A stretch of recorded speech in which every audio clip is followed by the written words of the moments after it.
কেমন আছো সবাই? কথা কি শুনতে পাচ্ছ? দেখো তো কথা ক্লিয়ার আছে কিনা। আচ্ছা,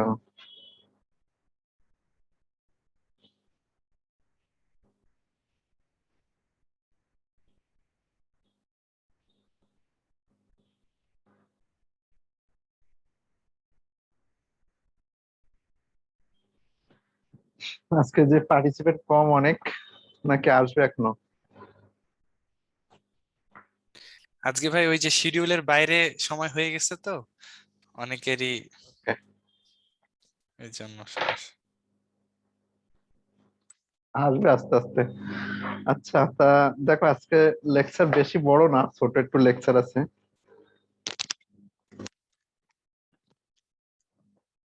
পারভেজ, তোমার কথা এখন আমি শুনতে পাবো?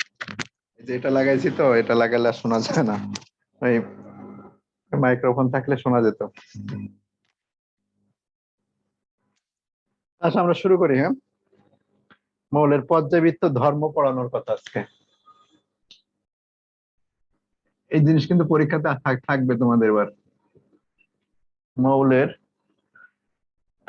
উপরে যাওয়া যাবে না। আচ্ছা, ছোট করে লিখতে হবে। মৌলের পর্যায়বৃত্ত ধর্ম।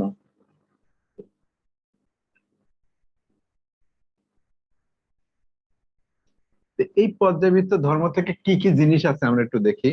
প্রথমে আছে হলো পারমাণবিক ব্যাসার্ধ। আচ্ছা, তো এটার আগে ধাতব ধর্ম অধাতব ধর্ম আছে। ধাতব ধর্ম, ধাতব ধর্ম। দুইয়ে আছে অধাতব ধর্ম।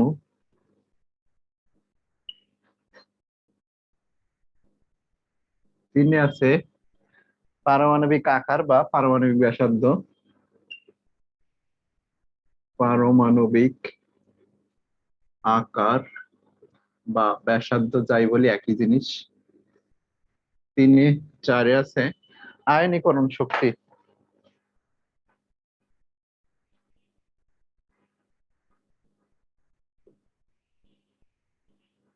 আয়নীকরণ শক্তি। পাঁচে আছে ইলেকট্রন আসক্তি। ছয়ে আছে তড়িৎ ঋণাত্মকতা।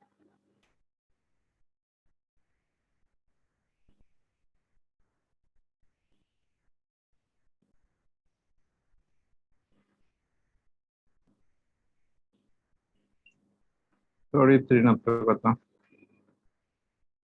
আর নাই, মোটামুটি এই কটাই আছে। দেখো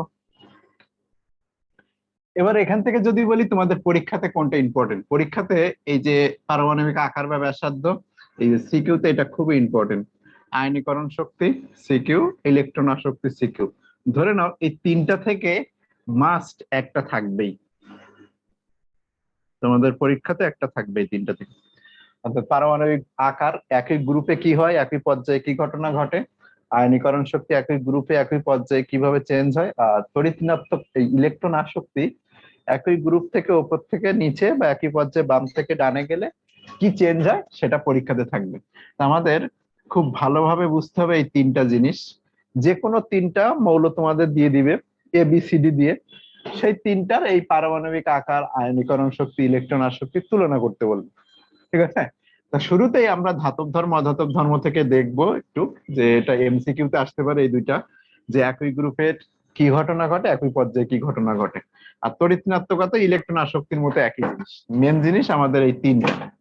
তা আমি শুরু করলাম লেকচার, আর এর পরে যেটুকু আছে সেটুকু তোমাদের বলছিলাম যে পর্যায় সারণীর সুবিধা, তারপরে মৌলগুলোর বিশেষ নাম, কোন গ্রুপের কি কি নাম, এগুলো আগের ক্লাসে বলে দিচ্ছি। অর্থাৎ আজকে শুধু এইটুকু পড়ালেই তোমার শেষ। আর কিছু বিক্রিয়া আছে, বিক্রিয়াগুলো তোমরা এমনিতেই পারবা। ঠিক আছে, তো আমি শুরু করলাম, মুছে দিলাম। ঠিক আছে, মুছে দিয়ে শুরু করলাম। প্রথমে আসি ধাতব ধর্ম কি জিনিস। ধাতু কাকে বলে এটা সবাই কম বেশি জানো, যে যেগুলো আঘাত করলে শব্দ হয়, যারা ইলেকট্রন ত্যাগ করে। আর ওইটা হলো ইলেকট্রনীয় সংজ্ঞাটাই পরে যাই। প্রথম কথা হলো কি, যে সকল মৌল চকচক করে, যাদের আঘাত করলে শব্দ হয়, ঠিক আছে। আর যারা তাপ ও বিদ্যুৎ সুপরিবাহী তাদেরকে আমরা কি বলি? ধাতু বলি। তাদেরকে আমরা কি বলি? ধাতু বলি। তো এই ধাতু যদি বলি ইলেকট্রনীয় সংজ্ঞা কি, তা যে সকল পরমাণু ইলেকট্রন ত্যাগ করে ধনাত্মক আয়নে পরিণত হতে পারে। আর যারা বিদ্যুৎ সুপরিবাহী, কারণ কি? তাদের মধ্যে সঞ্চরণশীল ইলেকট্রন থাকে। তোমাদের মনে হয় সঞ্চরণশীল ইলেকট্রন কটা তো নাই। তো এই সঞ্চরণশীল ইলেকট্রন গুলো আসলে এদের বিদ্যুৎ পরিবহন বা তাপ পরিবহনের জন্য দায়ী থাকে। তো এই যে ধাতব ধর্ম একই গ্রুপে কি হয়, একই পর্যায়ে কি হয়? একই গ্রুপে ওপর থেকে নিচে, একই গ্রুপের ওপর থেকে নিচে এই ধাতব ধর্ম বাড়তে থাকে।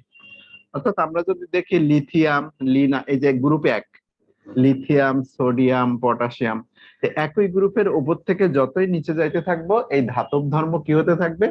বাড়তে থাকবে, বাড়বে। একই গ্রুপের উপর থেকে নিচের দিকে গেলে ধাতব ধর্মগুলো বাড়বে, এটুকু জানলেই চলবে। আর অধাতু কাকে বলে? এদের উল্টা 2 নম্বরে লিখতে পার। আচ্ছা, একই পর্যায়টা লিখি নাই। একই পর্যায়ে বাম থেকে ডানে, একই পর্যায়ে বাম থেকে ডানে গেলে মৌলগুলোর আকার ছোট হওয়ার কারণে, একটু পরে দেখবো, আকার ছোট হওয়ার কারণে এগুলো আসলে ইলেকট্রন ছাড়তে চায় না। ঠিক আছে, ওইগুলো আসলে ইলেকট্রন ছাড়তে চায় না, ইলেকট্রন কি করে? আর গ্রহণ করতে চায়। তখন ওগুলো ধাতব ধর্ম থাকে না, অধাতব ধর্মটাই বাড়তে থাকে। আর এরা তাপ বিদ্যুৎ সুপরিবাহী না, এদের আঘাত করলে শব্দ হয় না। ঠিক আছে, এরা আঘাত করলে কখনো শব্দ হবে না, এরা চকচক করবেও না, এরা মূলত গ্যাসীয়। এগুলো হলো একই পর্যায়ে বাম থেকে ডানে যদি যাইতে থাকি, তো আমরা এটাই দেখবো যে ধাতু থেকে পর্যায়ক্রমে অধাতুর দিকে যাইতে থাকবে। অর্থাৎ সেগুলো আঘাত করলে শব্দ করবে না, ঝনঝন শব্দ হবে না, সেগুলো মূলত গ্যাস। তো এগুলো অধাতব। এই জন্য বলা হচ্ছে একই পর্যায়ে বাম থেকে ডানে গেলে কি করবে? ধাতব ধর্ম কমবে, কমতে থাকে, মূলত অধাতুতেই পরিণত হয়। একসময় যে ধাতুর ধর্ম কমতে কমতে কমতে একসময় যে অধাতু হয়। প্রথমে ধাতু থাকে, পর্যায়ক্রমে আমরা কি পাবো? উপধাতু। উপধাতু বা অপধাতু বলে, অপধাতু গুলো মাঝখানে থাকে। এই অপধাতু গুলো মেনলি কি, কখনো ধাতুর ন্যায় আচরণ করতে পারে, কখনো অধাতুর ন্যায় আচরণ করতে পারে। আর একদম শেষে যে পর্যায় সারণী শেষের দিকে যেগুলো, ওইগুলো সব অধাতু, মূলত গ্যাস। তাহলে ধাতব ধর্ম একই গ্রুপের ওপর থেকে যদি নিচের দিকে যায়, ধাতব ধর্ম কি হতে থাকবে? বাড়বে। আর এইদিকে গেলে কি হবে?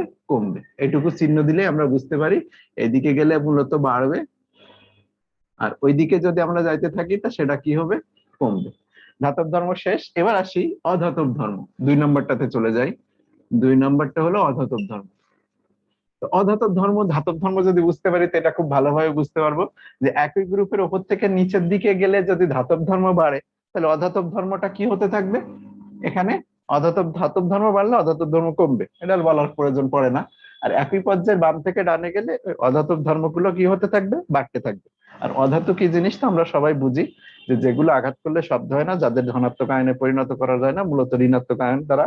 আর যারা মূলত গ্যাস, যারা তাপ বিদ্যুৎ সুপরিবাহী নয়, তারা হলো অধাতু। তাহলে একই গ্রুপে উপর থেকে নিচে গেলে অধাতব ধর্ম কমবে, আর একই পর্যায়ে বাম থেকে ডানে গেলে অধাতব ধর্ম বাড়বে। ঠিক আছে, কিছু শোনা যাচ্ছে না?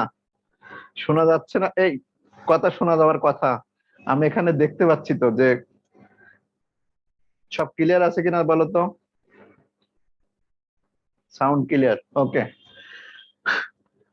তাহলে অধাতব ধর্ম, ধাতব ধর্ম শেষ। এটা আসলে শুধুমাত্র এমসিকিউ এর জন্য জেনে রাখবে, আর এটা সবাই পারো। আমার যেটা এখন পড়ার বেশি প্রয়োজন সেটা হলো পারমাণবিক আকার। এটা হলো কনসেপচুয়াল জিনিস, এটা কিন্তু পরীক্ষাতে থাকবে যে পারমাণবিক আকার, পারমাণবিক ব্যাসার্ধ বা পরমাণুর আকার। পরমাণুর আকার একই গ্রুপে কি ঘটবে আর একই পর্যায়ে কি ঘটবে?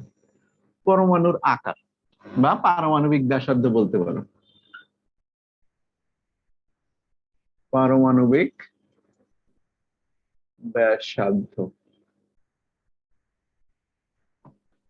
খেয়াল করো, আমরা প্রথমে একই গ্রুপের দিকে যাই। একই গ্রুপে, একই গ্রুপে যদি আমরা 3টা মৌল দেখি, দেখো লিথিয়াম, সোডিয়াম, পটাশিয়াম, এরা একই গ্রুপের মৌল। আমি একটু এদের এই পাশে লিখে রাখি। এটা লিথিয়াম, এর পারমাণবিক সংখ্যা 3। লিথিয়াম পারমাণবিক সংখ্যা কত? 3। সোডিয়াম পারমাণবিক সংখ্যা 11। একই গ্রুপে একের মৌল কিন্তু এরা। পটাশিয়াম পারমাণবিক সংখ্যা কত 19, রুবিডিয়াম পারমাণবিক সংখ্যা কত 37। এত পর্যন্ত আমার যাওয়া লাগবে না, এর মধ্যে আমরা দেখতে পাবো। প্রথমে আসি লিথিয়াম, এর ইলেকট্রন বিন্যাস করলে 2 আর 1। আচ্ছা আজান দিচ্ছে, আজানের জন্য একটু ব্রেক নাও 2 মিনিট, আজানটা শেষ হলেই বলি।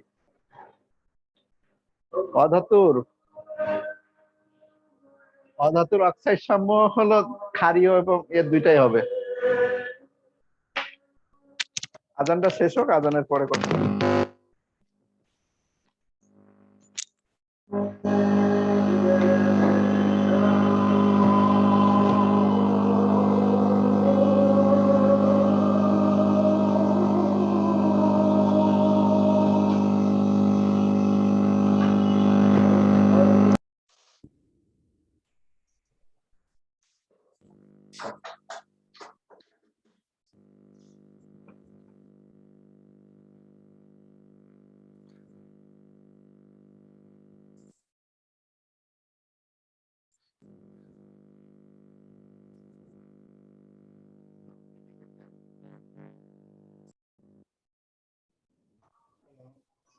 Hello, sound.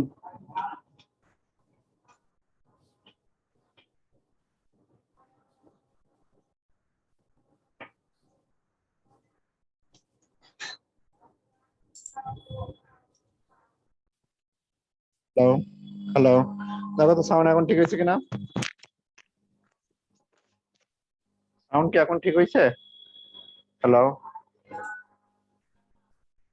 Sound clear? Sound okay? Okay, ঠিক আছে।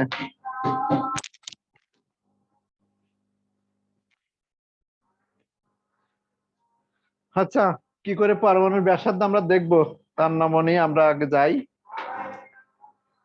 ক্লিয়ার শ্যাম্পু, আচ্ছা। তো দেখো আগে আমরা দেখি যে পরমাণুর আকারটা কি হয়, তারপরে আয়নের ক্ষেত্রে আমরা দেখব যে আয়ন হলে পরমাণুর আকার বাড়ে নাকি কমে, পজিটিভ আয়ন হোক আর নেগেটিভ আয়ন হোক আমরা বুঝতে কখন দেখবো। তো পরমাণুর আকার, পারমাণবিক ব্যাসার্ধ, লিথিয়াম, সোডিয়াম, পটাশিয়াম, রুবিডিয়াম এগুলো গ্রুপ, একই গ্রুপের মৌল, গ্রুপ 1-এর। এই সোডিয়ামের ইলেকট্রন বিন্যাস যদি আমরা করি তা 2 8 1 দাঁড়াবে, পটাশিয়ামের করলে 2 8 8 তারপরে 1 দাঁড়াবে, এটা করলে 2 8 18 1 এভাবে আসবে, দরকার নাই এবার 2 তারপরে 8 তারপরে 18 এভাবে আসতে থাকবে। ঠিক আছে, আমরা তিনটা দেখলেই মোটামুটি বুঝতে পারবো। লিথিয়ামের ক্ষেত্রে দেখো প্রথম স্তরে 2টা, তাহলে এটা যদি লিথিয়ামের আকার হয়, এটা কেন্দ্র, এটা হলো কেন্দ্র, প্রথম স্তরে কয়টি ইলেকট্রন 2টা, তারপরের স্তরে 1টা। সোডিয়ামের ক্ষেত্রে আমরা যদি দেখি, তো এটা যদি কেন্দ্র হয়, প্রথম স্তরে এরকম 2টা, তারপরের স্তরে 8টা, এখানে কিন্তু 8টা ছিল, একটা, এই যে 2টা, তারপরের স্তরে 1টা। সোডিয়ামেরটা এটা আঁকছি, এটা লিথিয়াম, এটা সোডিয়াম। সোডিয়ামের দেখো প্রথম স্তরে 2টা, তারপরের স্তরে কয়টা, 2 2 4 আর 2 6 আর 2 8, আর তারপরের স্তরে কয়টা, 1টা। এরপরে যদি আমরা পটাশিয়ামেরটা আঁকি, এটা আঁকা বড় হয়ে গেছে একটু, ছোট করে দিনে ধরবে না, এখানে 1টা। পটাশিয়ামেরটা এটা কেন্দ্র যদি হয়, প্রথম স্তরে 2টা, তারপরের স্তরে 8টা, তারপরের স্তরে আবার 1টা, তারপরের আরো একটা স্তরে 1টা। ঠিক আছে, তো এটা দিয়ে আমরা আসলে কি বুঝতে পারি, দেখো এটা কয়টা পর্যায়, এই প্রথম কক্ষপথ, দ্বিতীয় কক্ষপথ, অনলি 2টা কক্ষপথের। কয়টা কক্ষপথ, 2টা, এটার কক্ষপথ 1টা 2টা 3টা, এটা 3টা কক্ষপথ, এটার কক্ষপথ দেখো 1টা 2টা 3টা 4টা, আর এর পরেরটার কক্ষপথ হবে 5টা। তার মানে এটা দিয়ে আমরা বুঝতে পারি যে একই গ্রুপের ওপর থেকে যতই আমরা নিচে নামতে থাকবো, ততই একটা করে নতুন পর্যায় বা একটা করে নতুন কক্ষপথ যুক্ত হতে থাকে। এখানে 2টা কক্ষপথ, 3টা কক্ষপথ, 4টা কক্ষপথ, একটা করে কি হতে থাকে, একটা করে নতুন কক্ষপথ এখানে অ্যাড হতে থাকে। যেহেতু নতুন কক্ষপথ অ্যাড হয়, সুতরাং আমরা বলতে পারি যে একই গ্রুপের ওপর থেকে নিচের দিকে গেলে পরমাণুর আকারটা এমনিতেই বাড়বে। নতুন একটা করে কক্ষপথ মানে অনেক বড় কিছু। ঠিক আছে, আয়নের ক্ষেত্রে আমরা দেখবো, আয়নের ক্ষেত্রে বলবো, আগে এটা দেখি আয়নের ক্ষেত্রে কি হয় আমরা বলবো। তাহলে একই গ্রুপের ওপর থেকে নিচের দিকে গেলে কি হতে থাকে, পরমাণুর আকার বাড়তে থাকে। এবার আসি একই পর্যায়ে, একই পর্যায়টা দেখি, তারপরে আয়নের ক্ষেত্রে বলবো আমরা। একই পর্যায়ে কয়েকটা মৌলের ক্ষেত্রে আমরা দেখি, একই গ্রুপের, তাহলে পরমাণুর আকার একই গ্রুপের ওপর থেকে নিচে এদিকে কি হতে থাকলো, বাড়ে। একই গ্রুপে ওপর থেকে নিচের দিকে গেলে বাড়ে। এবার আসি একই পর্যায়ে। তো একই পর্যায়ে ধরো লিথিয়াম থেকে শুরু করলাম, লিথিয়াম 3, বেরিলিয়াম এর পরেরটা 4, এর পরেরটা বোরন 5, এর পরেরটা কার্বন 6, নাইট্রোজেন 7, অক্সিজেন কত 8। এইগুলো মোটামুটি দেখলে আমরা বুঝতে পারবো। লিথিয়াম দেখো প্রথমে ইলেকট্রন বিন্যাস করলে 2 2 মানে 2 1, তাহলে এটা যদি কেন্দ্র হয় প্রথম স্তরে কয়টা, 2টা, তারপরের স্তরে কয়টা, 1টা। বেরিলিয়ামে এই যে এটা কেন্দ্র, প্রথম স্তরে কয়টা, 2টা, তারপরের স্তরে আবার 2টা। বোরন এটা কেন্দ্র, প্রথম স্তরে কয়টা, প্রথম স্তরে 2টা, তারপরের স্তরে কয়টা, 3টা, 2 3। কার্বন এটা কেন্দ্র, প্রথম স্তরে হলো 2টা, তারপরের স্তরে কয়টা হচ্ছে, 4টা। আর নাইট্রোজেন এরকম, এটা কেন্দ্র, প্রথম স্তরে 2টা, তারপরের স্তরে 5টা, 2 2 4 5। অক্সিজেন প্রথম স্তরে 2টা, তারপরের স্তরে হলো 6টা। এখানে কি ঘটনা ঘটে দেখো, প্রত্যেকটার কক্ষপথ কয়টা করে, সবার কক্ষপথ কিন্তু 2টা, প্রত্যেকের কক্ষপথ, নতুন কোনো কক্ষপথ অ্যাড হয় না, কক্ষপথ সবারই 2, এরও 2, এরও 2, এরও 2, 2টা করে কক্ষপথ, কক্ষপথ কিন্তু নতুন করে আসে না। তাহলে প্রত্যেকের কক্ষপথ 2টা। জাস্ট কি ঘটনা ঘটছে, একটা কেন্দ্রে একটা প্রোটন বাড়ছে, কেন্দ্রে একটা প্রোটন বাড়ছে, কেন্দ্রে একটা প্রোটন বাড়ছে, আর বাইরে বাইরে একটা ইলেকট্রন বাড়ছে, বাইরের কক্ষপথটাই ইলেকট্রন বাড়ছে। এই তো ঘটনাটা ঘটছে। তো এই কেন্দ্রে একটা প্রোটন বাড়া আর বাইরে একটা ইলেকট্রন বাড়া, এই দুইটা দিয়ে আমরা কি বুঝতে পাই সেটা দেখো। প্রোটন গুলোকে, গ্রামে একটা খেলা হয়, মানে এক ধরনের, যারা গ্রামে আছো তারা জানবা যে গ্রামে বিয়ে বাড়ি কিংবা কোনো অনুষ্ঠান উপলক্ষে ওই যে দড়ি টানাটানি খেলে। তার মানে কি, এক পক্ষ থাকে আর এক পক্ষ ওই পাশে থাকে, দুই পাশে একটা দড়ি ধরে টানাটানি করে। তো এটাও একটা টানাটানির খেলা ছাড়া কিছু না, যেখানে কি যার টানটা বেশি তাদের দিকে যেই শক্তিটা সবাই যে হুমড়ি খেয়ে পড়ে। তো এক্ষেত্রে আমরা এরকম টানাটানি একটা খেলা খেলবি, যে কেন্দ্রে যে প্রোটন আছে এই প্রোটনটাকে আমরা পুরুষ ধরি, প্রোটনটাকে আমরা কি ধরলাম, পুরুষ ধরলাম। আর বাইরে যে ইলেকট্রন আছে ইলেকট্রনটাকে আমরা মহিলা ধরলাম। ঠিক আছে। এখন এখানে ঘটনাটা ঘটছে কি, এদিক থেকে যখন আমরা বাম থেকে ডান দিকে যাচ্ছি তখন একটা করে পুরুষ বাড়ে, একটা করে মহিলা অ্যাড হয়। এটা থেকে এটা যাচ্ছি তখন কি হচ্ছে, একটা প্রোটন বাড়ছে, মানে একজন পুরুষ বাড়ছে কেন্দ্রে, আর বাইরে একটা ইলেকট্রন বাড়ছে। এখানেও তাই, আগে যা ছিল তার থেকে একটা পুরুষ কেন্দ্রে যোগ হচ্ছে, বাইরে একটা মহিলা যোগ হচ্ছে। তো একটা পুরুষ বাড়া আর একটা মহিলা বাড়া ছাড়া কিছুই ঘটনা ঘটে নাই।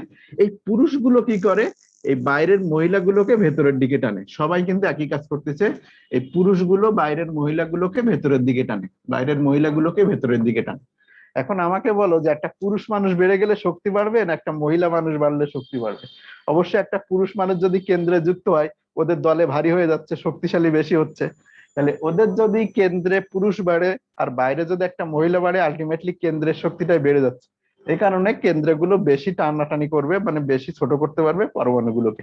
তাহলে একই গ্রুপের বাম থেকে যখন আমরা ডানে যাই, একই পর্যায়ের বাম থেকে ডানে যাইতে থাকবো, তখন পরমাণুর আকারগুলো ছোট হতে থাকবে। কেন ছোট হবে? কারণ ওই পরমাণুর কেন্দ্রে যে পুরুষ মানে প্রোটন বাড়ে, ওই প্রোটনের আকর্ষণ করার ক্ষমতা বাইরের ইলেকট্রনের আকর্ষণ করার ক্ষমতা থেকে বেশি। ফ্লোরিন ক্লোরিন তাহমিদ বলবো, ফ্লোরিন ক্লোরিন আচ্ছা, এটা তো তুই একে বলছি তো, এই যে ফ্লোরিন কি 9 আর ক্লোরিন কি 17। তা ফ্লোরিনের তো কক্ষপথ দেখো 2টা, তারপরে প্রথম স্তরে 2টা, তারপরের স্তরে 7টা। আর ক্লোরিনের আকার তো সে তুলনায় অনেক বড়, প্রথম স্তরে 2টা, তারপরের স্তরে 8টা, তারপরের স্তরে 7টা। তা বেসিক্যালি দেখো একটা করে নতুন কক্ষপথ যুক্ত হচ্ছে, তাহলে অবশ্যই ফ্লোরিন থেকে ক্লোরিন অনেক বড়। ঠিক আছে, ফ্লোরিন থেকে ক্লোরিন অনেক বড়। ওদের আয়নিক ইলেকট্রন আসক্তিতে ভিন্নতা আছে, ফ্লোরিনের থেকে ক্লোরিনের ইলেকট্রন আসক্তি কম, কিন্তু অবশ্যই আকার বড় ক্লোরিনের। আসল মানগুলো কি না, আসল মান মুখস্থ করার দরকার নাই, আসল মান মুখস্থ করার শক্তি বলতে কি শক্তি বুঝাচ্ছ? আয়নীকরণ শক্তি নাকি ইলেকট্রন আসক্তি, আমরা সেই পর্যন্ত যাই মাসুম, তারপরে অ্যান্সার দিই। আয়নীকরণ শক্তি ইলেকট্রন আসক্তি এখনো যাইতে পারি না, আমরা পরমাণুর ব্যাসার্ধ পড়তেছি, ওটা পড়বো আজকে অবশ্যই। তাহলে একই পর্যায়ের বাম থেকে ডানে যদি আমরা যাই, তাহলে কি ঘটনা ঘটে, যে কেন্দ্রে একটা প্রোটন বাড়ে আর বাইরে একটা ইলেকট্রন বাড়ে, আলটিমেটলি কেন্দ্রের শক্তিটাই বেড়ে যায়, মানে কেন্দ্রে টানার ক্ষমতা বাড়ে, প্রোটন গুলো টানার ক্ষমতা বেশি, পুরুষের টানার ক্ষমতা বেশি হওয়ার কারণে কি ঘটনা ঘটবে, যে পরমাণুগুলো আস্তে আস্তে আস্তে আস্তে আরো ছোট হতে থাকবে, আকর্ষণ বাড়বে কেন্দ্রে, আস্তে আস্তে আস্তে আস্তে ছোট ছোট হতে থাকবে। তাহলে একই পর্যায়ে বাম থেকে ডানে যদি যাই, পরমাণুর আকার ছোট হবে, ঠিক আছে। তো এই দুইটা জিনিস যদি বোঝো, তাহলে পারমাণবিক ওই যে আয়নীকরণ শক্তি ইলেকট্রন আসক্তি আমাকে বুঝাতে তেমন কিছুই মনে হবে না। তাহলে দুইটা লাইন লেখো, একই গ্রুপের ওপর থেকে নিচে, ওপর থেকে নিচে, বেসিক্যালি কোন চিহ্ন, এই চিহ্ন। একই গ্রুপের ওপর থেকে নিচের দিকে গেলে পরমাণুর আকার বাড়ে, ঠিক আছে। আর একই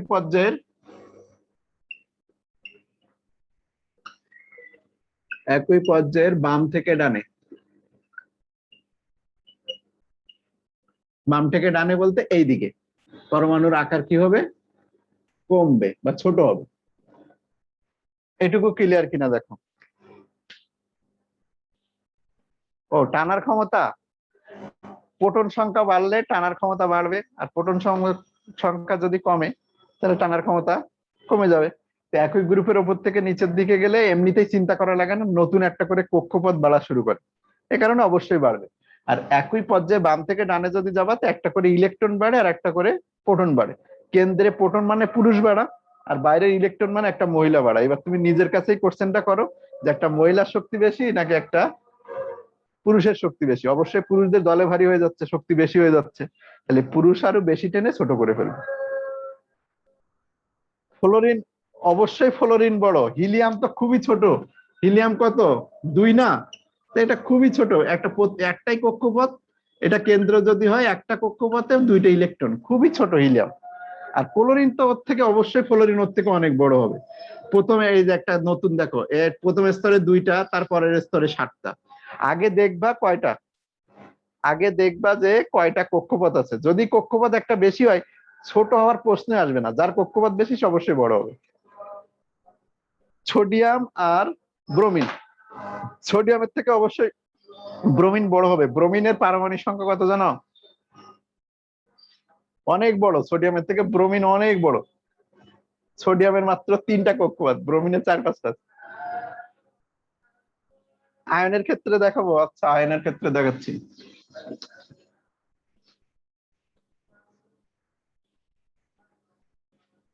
এটা ক্যাপশন দাও যে সম ইলেকট্রিক আয়নের ব্যাসার্ধ, সম ইলেকট্রিক আয়নের ব্যাসার্ধ।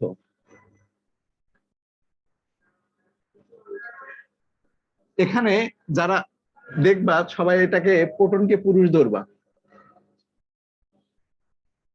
আমরা প্রোটনকে সবসময় কি হিসেবে কাউন্ট করব, পুরুষ মানুষ ধরবো, তাহলে তোমার বুঝতে কোনো সমস্যাই হবে না। প্রোটনকে কি ধরবা, পুরুষ, যে প্রত্যেকটা প্রোটন হলে একটা একটা পুরুষ মানুষ। আর মহিলাকে, ওই ইলেকট্রনকে মহিলা ধরবা। আর সমাজের নিয়ম মতো পুরুষের শক্তি বেশি, মানে পুরুষের টানার ক্ষমতা বেশি, গায়ের শক্তি বেশি, ইলেকট্রনকে আমরা কি ধরবো, মহিলা ধরবো। এইটুকু যদি চিন্তা করতে পারো, তাহলে তোমার কাছে কিছুই মনে হবে না। আমরা কতগুলো দেখি। নাইট্রোজেন, এখন যদি বলো এগুলো আমরা বুঝি না, তাহলে কিন্তু আমি তোমার আগে অন্য জায়গায় ফেরত যাইতে হবে। তোমরা বেশি কোশ্চেন করতেছো, এই জন্য আমি দেখাচ্ছি।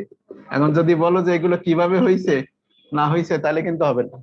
আপগ্রেড জিনিস দেখতে চাইলে আপগ্রেড কিছু জানা জানা থাকা লাগবে, ঠিক আছে।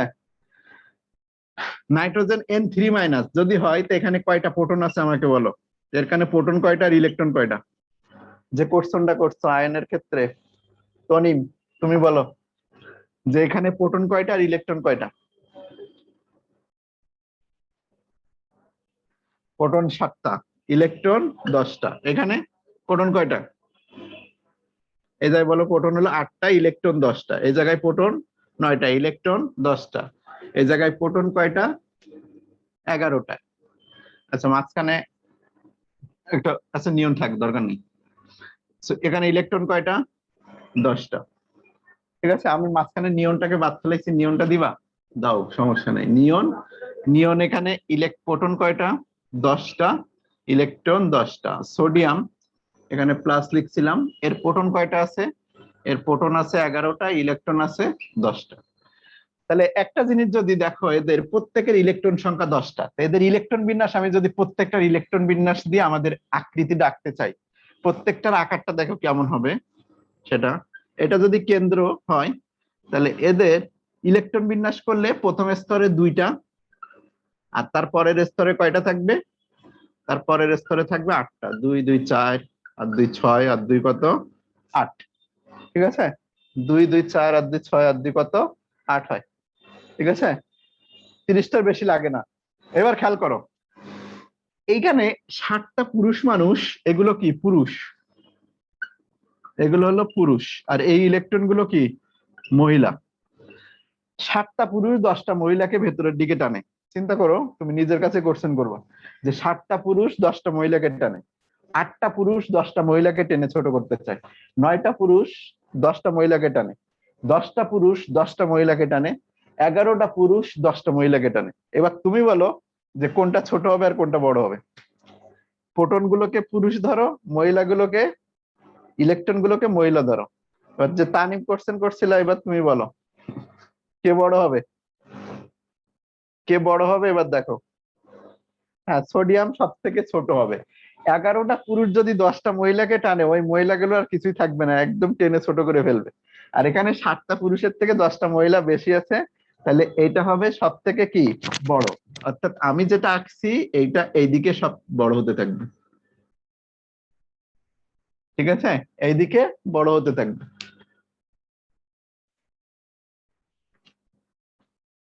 এগুলো থেকে প্রশ্ন আসে। আচ্ছা ব্যতিক্রম গুলো তো বলে দিচ্ছি, সমস্যা নেই। হ্যাঁ, হ্যাঁ, টানাটানির খেলা মনে রাখবা। যেখানে প্রোটন বেশি সেখানে টানাটানি বেশি, যেখানে প্রোটন কম সেখানে টানাটানি কম। হ্যাঁ,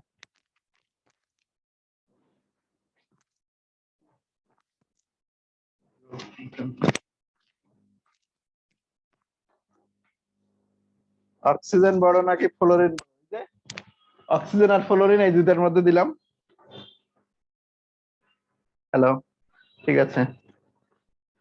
অক্সিজেন আর ফ্লোরিন, অক্সিজেন আর ফ্লোরিনের আগে হিসাব করো কি আছে। এই যে দেখো, এই যে অক্সিজেন, এখানে 8টা পুরুষ আছে, এখানে 9টা পুরুষ আছে, মহিলার সংখ্যা সমান। তাহলে 8 জন যদি 10 জনকে টানে আর 9 জন যদি 10 জনকে টানে, তাহলে অবশ্যই কি হবে? 8 জন যদি 10 জনকে টানে আর 9 জন যদি 10 জনকে টানে, অবশ্যই 8 জন 5 জনকে টানলে এটা কি হবে? এটা বড় হবে। আর যেহেতু 9টা পুরুষ মানুষ কেন্দ্রে চলে গেছে, লোক মহিলা সমান আছে কিন্তু পুরুষ বেড়ে গেছে, যদি পুরুষ বাড়তে থাকে টানাটানির ক্ষমতাটা বাড়বে। এই কারণে বলতেছি যে যত বেশি পুরুষ হবে তত বেশি আকার, ভেতরের টানটা বেশি হবে, আকার তত ছোট হয়ে যাবে। এই ফ্লোরিন আর ক্লোরিন একই গ্রুপের না? একই গ্রুপ গুলো তোমরা ধরতে পারতেছো না? এই যে এমন করছেন কেন? দেখো 17 গ্রুপে কে কে আছে? ফ্লোরিন, ক্লোরিন, ব্রোমিন আর কি আয়োডিন। একই গ্রুপের উপর থেকে নিচে নামলে কোনো চিন্তাই করা লাগবে না, বাড়বে। কোনো চিন্তাই করা লাগবে না, কারণ একটা করে কি যুক্ত হবে, একটা করে নতুন পর্যায় যুক্ত হবে। তাহমিদ, একটা করে নতুন কি যুক্ত হবে? কক্ষপথ বাড়তে থাকবে। এর কক্ষপথ 2টা, এর কক্ষপথ 3টা, এর কক্ষপথ 4টা, এর কক্ষপথ 5টা। একটা করে নতুন কক্ষপথ বাড়া মানে অবশ্যই বেড়ে যাবে। হ্যাঁ, সব থেকে ছোট মৌল যদি আমরা বলি তাহলে অবশ্যই হিলিয়াম। সব থেকে ছোট মৌল যদি বলা হয় তা একই গ্রুপের এই দিক থেকে ওপর থেকে নিচের দিকে গেলে কি বাড়ে, আর একই পর্যায়ে ওই দিকে গেলে কমে, তাহলে ছোট মৌল হিলিয়ামই হবে। গ্রুপ 3-এর পারমাণবিক আকার। গ্রুপ 3, আচ্ছা গ্রুপ 3টা হলো কি? গ্রুপ 3 লেখো, ব্যাটে, এলো, গেল, ইন্ডিয়ার, টেন্ডুলকার, টিআই। তাহলে উপর থেকে নিচের দিকে গেলে এরা বাড়বে, এই শেষ। এর হলো দুইটা, এর হলো কয়টা কক্ষপথ? দুইটা। এটার কক্ষপথ তিনটা, এটার কক্ষপথ চারটা, এটার কক্ষপথ পাঁচটা, এটার কক্ষপথ কয়টা? ছয়টা। ঠিক আছে। গ্রুপ 11 তো তাই হবে। গ্রুপ 11 এই একই গ্রুপের উপর থেকে নিচের দিকে গেলে কোনো চিন্তাই করবো না, বাড়ে। ও আর ও প্লাস এর ক্ষেত্রে হ্যাঁ এটা বলতে পারো যে ও আর ও প্লাস এরটা কি হবে। তো এটা দেখি ও আর ও প্লাস এরটা কি করে হবে সেটা বলি। একজন বলছে ও আর ও প্লাস এর মধ্যে কি হবে। তা আমাকে আগে বলো এখানে পুরুষ কয়টা, প্রোটন কয়টা? প্রোটন কয়টা এখানে আগে বলো। প্রোটন হলো 8টা। ইলেকট্রন কয়টা? 8টা। তাই তো। প্রোটন গুলোকে আমরা কি ধরবো? পুরুষ ধরবো। আর ইলেকট্রন গুলোকে আমরা কি ধরবো? মহিলা ধরবো। এবার এখানে প্রোটন সংখ্যা 8টায় আছে, ইলেকট্রন সংখ্যা 7টা হয়ে গেছে। এইবার তুমি নিজের কাছে কোশ্চেন করো যে এখানে 8টা পুরুষ 8টা মহিলাকে টানে, 8টা পুরুষ 8টা মহিলাকে টানে, আর এখানে 8টা পুরুষ 7টা মহিলাকে টানে। তা কোনটা ছোট হবে?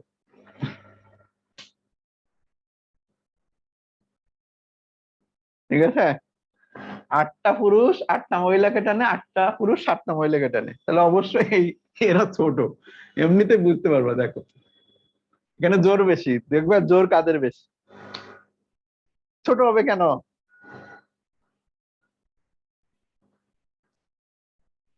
হ্যাঁ, তড়িৎ ঋণাত্মকতা আর ইলেকট্রন আসক্তি এখন দেখবো। সানজিদা হক, এখন থেকে এই যে নিয়ম বলছি না, এই যে পুরুষ আর মহিলা, এই পুরুষ আর মহিলা হিসাব করবা। পারমাণবিক এই পর্যাবৃত্ত ধর্মের যে পারমাণবিক আকার, পারমাণবিক আকার বের করার জন্য তুমি সবসময় চিন্তা করবা যে পুরুষ আর মহিলা কি। আর যদি একই গ্রুপ হয় কোনো চিন্তাই করবে না, উপর থেকে নিচে নামলেই সব বাড়বে। কিন্তু যদি দেখো যে এরকম কাছাকাছি দুইটা দিছে, যে এরকম কাছাকাছি যদি দুইটা দেয় তখন তুমি পুরুষ আর মহিলা হিসাব করবা। ছন্দগুলো, আচ্ছা ছন্দগুলো বলে দিব, সমস্যা নেই। পর্যায় 3। পর্যায় 3 কি হবে আবার বলে? পর্যায় 3, পর্যায় 3 প্রথমে আছে সোডিয়াম, তারপরে কি? সোডিয়াম হলো 11, ম্যাগনেসিয়াম 12, অ্যালুমিনিয়াম 13, সিলিকন 14, ফসফরাস 15। একই পর্যায়ে এরপরে হলো সালফার 16। একই পর্যায়ের বাম থেকে ডানে গেলে আকার ছোট হতে থাকে।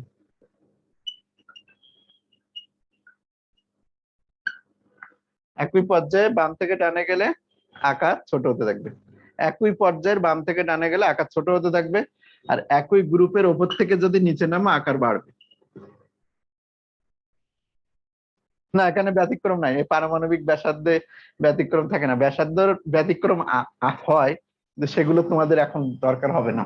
ওই ইলেকট্রন আসক্তি তড়িৎ ঋণাত্মকতার একটু দুটো ব্যতিক্রম আছে, তাও তোমাদের দেখি নাই। তোমাদের শুধু এইটুকুই বলবে তোমাদের কোশ্চেনটা কি আসবে।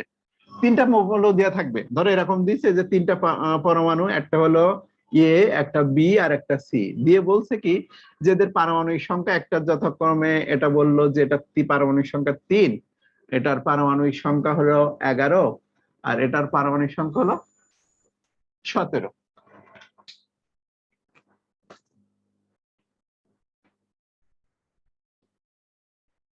ঠিক আছে।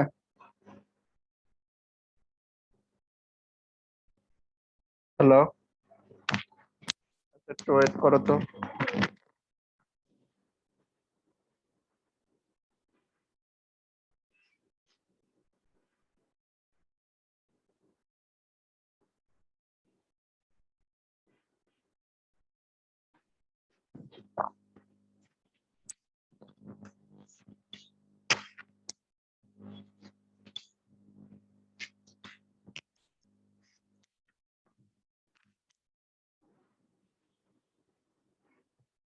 একটু ওয়েট।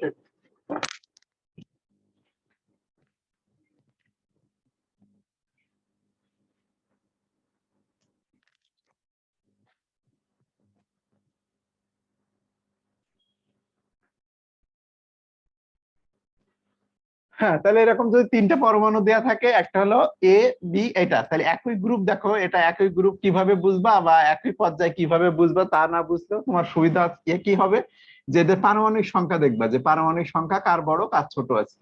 পারমাণবিক সংখ্যা এখানে দেখো 3 আছে, তার মানে 2 আর 1 ইলেকট্রন বিন্যাস, এটা 2 8 8 1, 2 8 1, আর এটা হলো 2 8 8 আর একটা 1।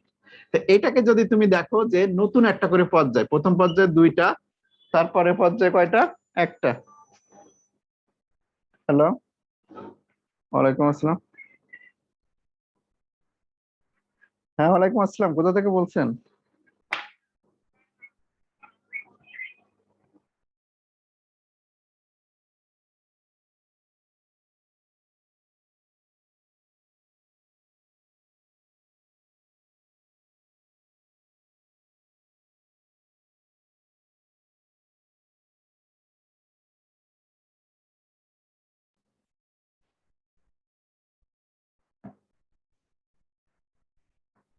ঠিক আছে, সি মৌলের ইলেকট্রন বিন্যাস 17, সরি এটা এটা 19 হবে, 19 19 19 19 19, আমি লিখতে ভুল করছি, 19 হবে। তো দেখো এরকম 3টা মৌল দিয়ে তোমাকে বলবে যে এদের পারমাণবিক ব্যাসার্ধের সঠিক ক্রম লেখো, তা তুমি বলবা কি যে এদের পর্যায় কয়টা আছে। তোমার অ্যান্সারটা হবে কি যে এদের পর্যায়, প্রথম মৌলের 2টা পর্যায় আছে বা 2টা কক্ষপথ আছে, দ্বিতীয় মৌলের এই যে বি এর 3টা কক্ষপথ আছে, এর কয়টা কক্ষপথ আছে? এর 4টা কক্ষপথ আছে, এই যে প্রথম, দ্বিতীয়, তৃতীয়, চতুর্থ। তাহলে যেহেতু একটা করে নতুন কক্ষপথ হওয়া শুরু করছে বা নতুন কক্ষপথ যুক্ত হচ্ছে, সুতরাং এদের পরমাণুর আকার এর থেকে বি, বি থেকে সি, এদিকে কি হতে থাকবে? বাড়তে থাকবে। বের করতে পারবা, কোনো সমস্যা হবে না। সক্রিয়তার ক্রম এখানে আসতেছে না, সক্রিয়তার ক্রম আলাদা জিনিস। আচ্ছা, এই জিনিস শেষ, আমরা এখন আসি আয়নীকরণ শক্তি। সিম্পল জিনিসে এত বেশি কোশ্চেন যদি করো তাহলে আর শেষ করতে পারবো না। আয়নীকরণ শক্তি, আয়নীকরণ শক্তির বাংলা, সহজ বাংলায় কি বলে লেখো, সহজ বাংলায়, তাহলে তুমি ভালো বুঝতে পারবে। সহজ বাংলায় কি বলে এটাকে? সহজ বাংলায় ইলেকট্রন বের করে, সহজ বাংলায় ইলেকট্রন বের করে বহিস্থ কক্ষপথ থেকে দিই, বহিস্থ কক্ষপথ থেকে ইলেকট্রন বের করে ধনাত্মক আয়নে পরিণত করতে, ধনাত্মক আয়নে পরিণত করতে যে শক্তি লাগে,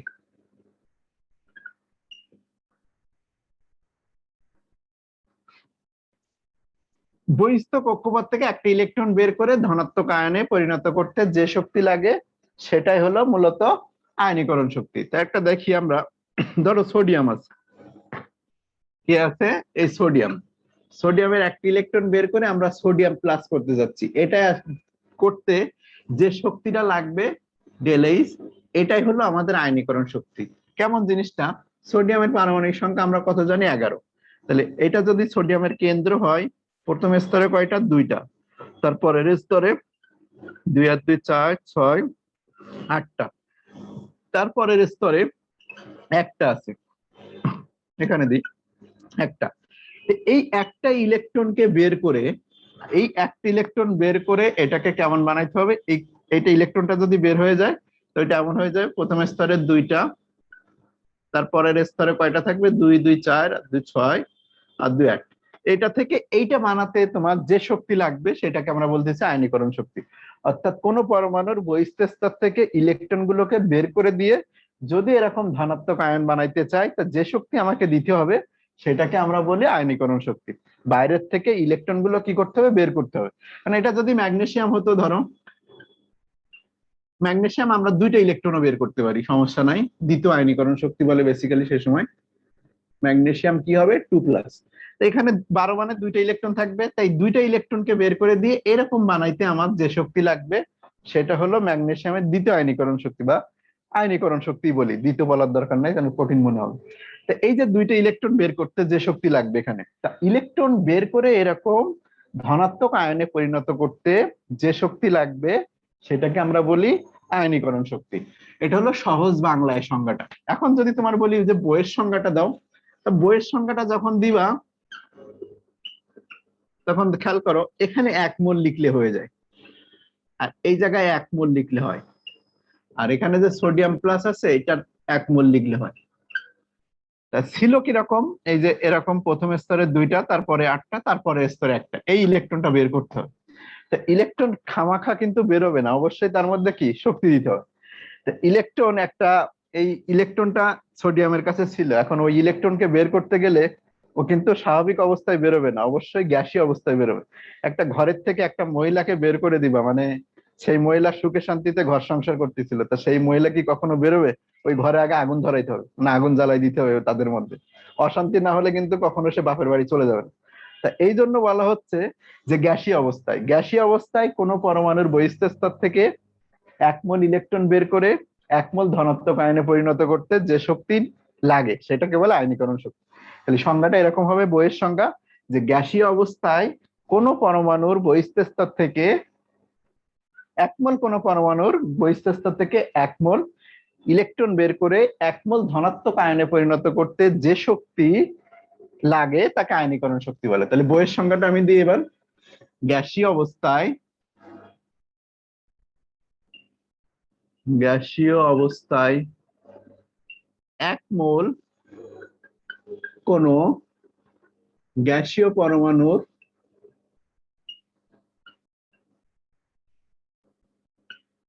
গ্যাসীয় অবস্থায় 1 মোল কোন গ্যাসীয় পরমাণুর বহিঃস্থ স্তর থেকে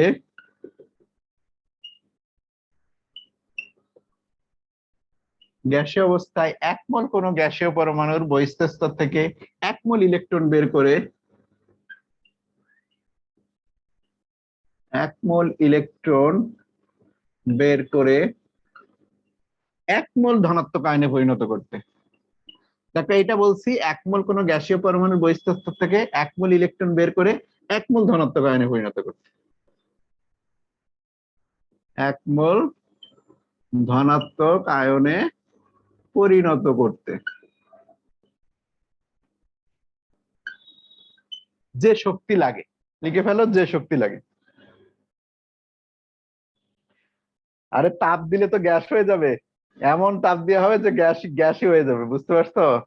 এমন তাপ দেওয়া হবে যে গ্যাস হয়ে যাবে। হ্যাঁ অবশ্যই গ্যাস, না হলে ইলেকট্রন বের করবা তা সেই ঘরে আগুন জ্বালাবা না? একটা মহিলাকে একটা ঘর থেকে বের করে দিবা তা সে ফাঁপা চলে যাবে নাকি? তাদের মধ্যে ঝগড়াঝাটি শুরু করতে হবে না? এই জন্য ওদের মধ্যে অবশ্যই আগুন ধরাইতে হবে, ঘরে আগুন জ্বালাইতেই হবে, আগুন না জ্বালালে কোনোদিন ইলেকট্রন বের করতে পারবে না, স্বাভাবিক অবস্থায় জীবনে বেরোবে না, অবশ্যই ওই ঘরে আগুন ধরাইতে হবে, আগুন ধরাই গ্যাস বানাইতে হবে, মাথা গরম করে দিতে হবে, বুঝতে পারছো? মাথা গরম করতে হবে যাতে টকবক করে ফোটে, সেই সময় ইলেকট্রনটা তুমি বের করে নিয়ে যাবে। এই জন্য বলা হচ্ছে গ্যাসীয় অবস্থায়, আর স্বাভাবিক কঠিন অবস্থায় ইলেকট্রন বের হতে যাবে না। তাহলে গ্যাসীয় অবস্থায় 1 মোল কোন গ্যাসীয় পরমাণুর বহিঃস্থ স্তর থেকে 1 মোল ইলেকট্রন বের করে 1 মোল ধনাত্মক আয়নে পরিণত করতে যে শক্তি লাগে সেটাকে বলবো আয়নীকরণ শক্তি। অবশ্যই ইলেকট্রনটা বের করতে গেলে আমাদের শক্তি কি হতে হবে, দিতে হবে, ঠিক আছে? তোমার কাছ থেকে আমি একটা জিনিস নিয়ে বের করে নিয়ে আসতেছি, তুমি তো ফাও ফাও দিবা না, অবশ্যই কি আমার শক্তি খরচ করতে হবে, ঠিক আছে? 1 মোল বলা হয় কেন, কারণ এটা প্রথম আয়নীকরণ শক্তি। এই যে সংজ্ঞাটা আমরা দিচ্ছি এটা আসলে প্রথম আয়নীকরণ শক্তির সংজ্ঞা। যদি 2টা ইলেকট্রন বের করতাম তাহলে দ্বিতীয় আয়নীকরণ শক্তি হতো। এই দ্বিতীয় আয়নীকরণ শক্তি দিচ্ছি না, আমরা সব সময় প্রথম আয়নীকরণ শক্তিটার কথাই বলি। যদি বলতাম 2 মোল ইলেকট্রন বের হইছে 2 মোল, তাহলে দ্বিতীয় আয়নীকরণ শক্তি হতো, এই জন্য 1 মোল বলা হচ্ছে, ঠিক আছে, একটা ইউনিট হিসেবে। আচ্ছা তাহলে আয়নীকরণ শক্তি গ্রুপ ভিত্তিক আর পর্যায় ভিত্তিক এটা দেখি। একই গ্রুপে কি ঘটনা ঘটবে, একই গ্রুপের ওপর থেকে নিচে, তাহলে লেখো একই গ্রুপের ওপর থেকে নিচে আয়নীকরণ শক্তি কি ঘটনা ঘটবে, একই গ্রুপের ওপর থেকে নিচে। তা আমরা আবার ওই সে গ্রুপ 1 এর ক্ষেত্রে চলে যাই। গ্রুপ 1 এর কে লিনা, লিনা কে রুবি সাজিয়ে ফেললো, এটা হলো গ্রুপ 1। লিথিয়াম 3, 3 মানে হলো কি, যে দেখো এটা কেন্দ্র, প্রথম স্তরে কয়টা থাকে, 2টা, তারপরের স্তরে এরকম একটাই থাকে। সোডিয়াম 11। প্রথমে এটা কেন্দ্র, প্রথম স্তরে এরকম 2টা থাকে, পরের স্তরে থাকে 8টা, 2 4 6 8, আর তারপরের স্তরে থাকে 1টা। ঠিক আছে? আর পটাশিয়াম 19, 3টা দিয়ে আমরা বুঝবো। প্রথম স্তরে 2টা, তারপরের স্তরে 8টা, তারপরের স্তরে 8টা, তারপরের স্তরে 1টা। ঠিক আছে? এখন এই যে ইলেকট্রন গুলো পরমাণুর বাইরের স্তরে একটা করে ইলেকট্রন আছে, এই ইলেকট্রনটাকে টেনে ধরে রাখছে কিন্তু কেন্দ্র। ইলেকট্রনটাকে টেনে ধরে রাখছে কি? কেন্দ্র। ঠিক আছে? এখন গ্রাম বাংলায় দেখতে পাবা যে স্বামী যদি বিদেশ চলে যায়, তাহলে ওই মহিলাগুলো অন্য জায়গায় চলে যেতে চায়, বা ওই বিয়েগুলো বেশি ভাঙে। তো এখানে দেখো, এই স্বামী স্ত্রীর দূরত্ব অনেক কম। দেখতে পাচ্ছ, স্বামী স্ত্রীর দূরত্ব গুলো অনেক কম। আর যত উপর থেকে নিচে নামতেছি, দেখো এই বাইরের যে মহিলা আছে, ওই মহিলা তার স্বামীর থেকে দূরে চলে যাচ্ছে। মানে কেন্দ্রে যে পুরুষ আর বাইরে যে মহিলা, এই মহিলার দেখো দূরত্ব বাড়ছে। ঠিক আছে? তাহলে একই গ্রুপের উপর থেকে নিচে গেলে বাইরের মহিলাটা তার স্বামীর থেকে অনেক দূরে থাকে। এখন বলো তো কোন মহিলাটা বের করতে সহজ হবে?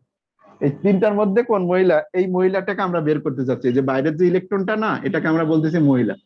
কোন মহিলাকে বের করে নিয়ে যাইতে সুবিধা হবে? বোঝার চেষ্টা করো, তাহলে খুব সিম্পল জিনিস, যে একই গ্রুপের ওপর থেকে নিচে যদি যাই, তা আমরা দেখতে পাই যে পরমাণুর আকার বাড়ে। পরমাণুর আকার বাড়া মানে কি ঘটনাটা ঘটে?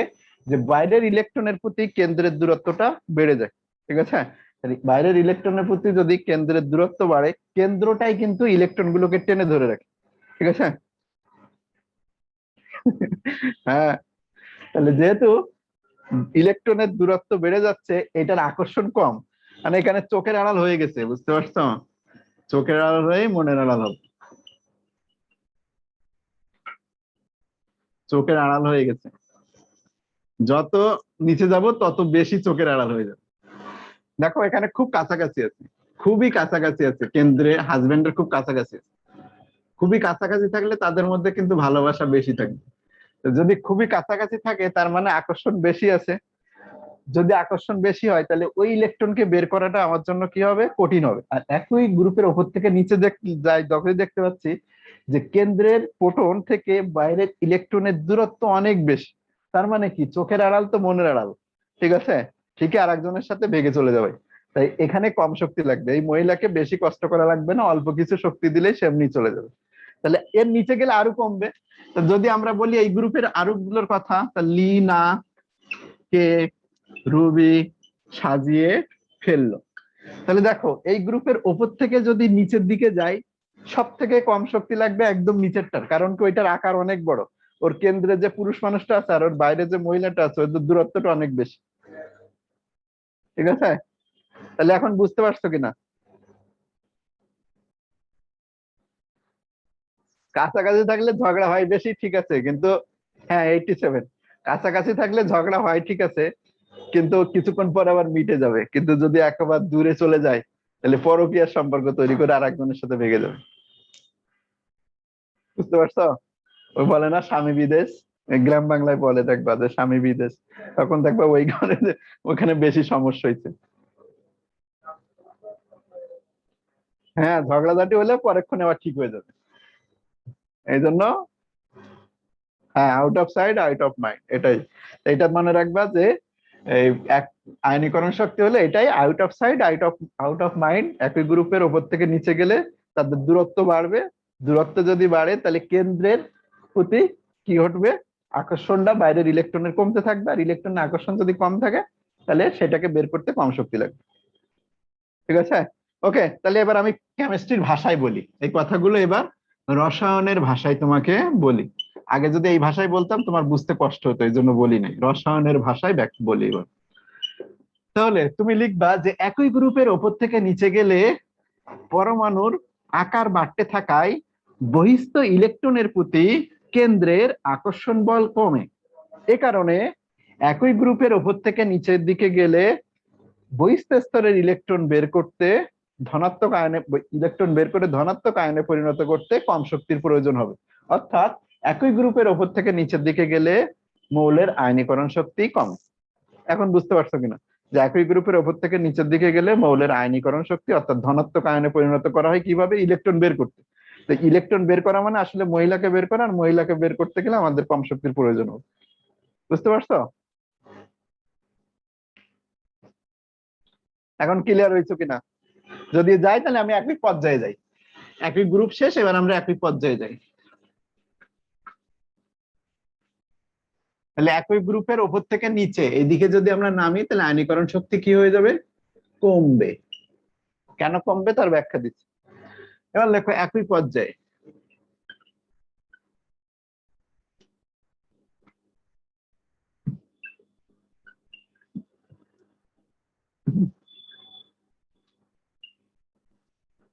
একই পর্যায়ে বাম থেকে ডানে যদি যায়, একই পর্যায়ের বাম থেকে ডানে যদি যায়, তবে আমাদের কি ঘটনা ঘটবে? এইদিকে বাম থেকে ডানে যাওয়া মানে এইদিকে যাওয়া, এইদিকে যাওয়া। একই পর্যায়ে বাম থেকে ডানে গেলে আমরা পরমাণুর আকারগুলো একটু আগেই দেখছিলাম যে প্রথমে পরমাণু এরকম বড় থাকে, আর একই পর্যায়ে যতই বাম থেকে ডানে যাইতে চাই তত পরমাণু আকারগুলো ছোট হতে থাকে, পরমাণু আকার এরকম ছোট হতে থাকে। এখন এই যে ইলেকট্রনটা আছে, ইলেকট্রনটা আমরা বের করতে যাচ্ছি, ইলেকট্রনটা আমরা বের করতে যাচ্ছি। এখান থেকে দেখো তো দূরত্ব কাদের বেশি? স্বামী স্ত্রীর দূরত্ব কোথায় বেশি? স্বামী স্ত্রীর দূরত্ব কেন্দ্রে স্বামী, বাইরে কি? স্ত্রী। ঠিক আছে, কেন্দ্রে স্বামী, বাইরে স্ত্রী। তো দেখা যাচ্ছে যে এটা ইয়াং খুবই ছোট, তার মানে এদের মধ্যে ভালোবাসাটা বেশি। এখান থেকে ইলেকট্রন বের করাটা সব থেকে কঠিন হবে। এর বাইরের স্তর থেকে, এর বাইরে থেকে মহিলাকে বের করে নেওয়া কঠিন। ঠিক আছে, এর বাইরে থেকে মহিলাকে বের করা কঠিন হবে। ঠিক আছে, আর এইটা দেখো দূরত্ব বেশি আছে। তাহলে একই পর্যায়ের বাম থেকে ডানে গেলে বহিস্থ ইলেকট্রনের প্রতি কেন্দ্রের আকর্ষণ বল বাড়ে, কারণ আকারটা ছোট। তা কেন্দ্রের আকর্ষণ বল যদি বাড়ে তাহলে ওই মহিলাকে সহজে বের করা যাবে না, অবশ্যই বেশি শক্তি প্রয়োজন হবে। এ কারণে বলা হচ্ছে একই পর্যায়ের বাম থেকে ডানে গেলে আয়নীকরণ শক্তির মান বেড়ে যাবে। বুঝতে পারছো কিনা দেখ। ঠিক আছে, ক্লিয়ার না ভেজাল আছে এবার বলো? কথায় কি ভেজাল আছে? ঠিক আছে, কোনো ভেজাল নাই। তো সারা জীবন এই কথা মনে রাখবা, তাহলে তাহলে অনেক সুবিধা হবে, মানে অনেক ভালোভাবে বুঝতে পারবো।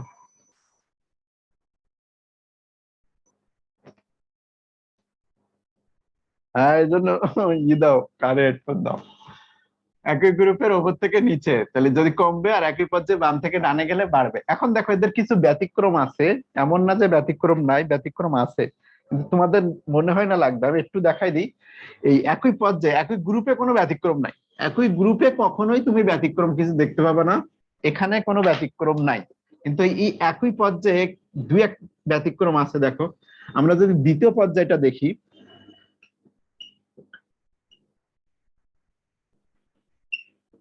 দ্বিতীয় পর্যায়ে কে কে আছে দেখো? Lithium, beryllium, boron, carbon, nitrogen, oxygen, fluorine. এটা 3, এটা 4, এটা 5, এটা 6, এটা 7, এটা 8, এটা 9। তো এখানে আসলে এইদিকে গেলে, একটু আগে আমরা বলছি কি আয়নীকরণ শক্তি এইদিকে গেলে বাড়ে, তাহলে এই জায়গাটায় বাড়ার কথা বেরিলিয়াম থেকে বোরন, কিন্তু এখানে একটা সমস্যা আছে।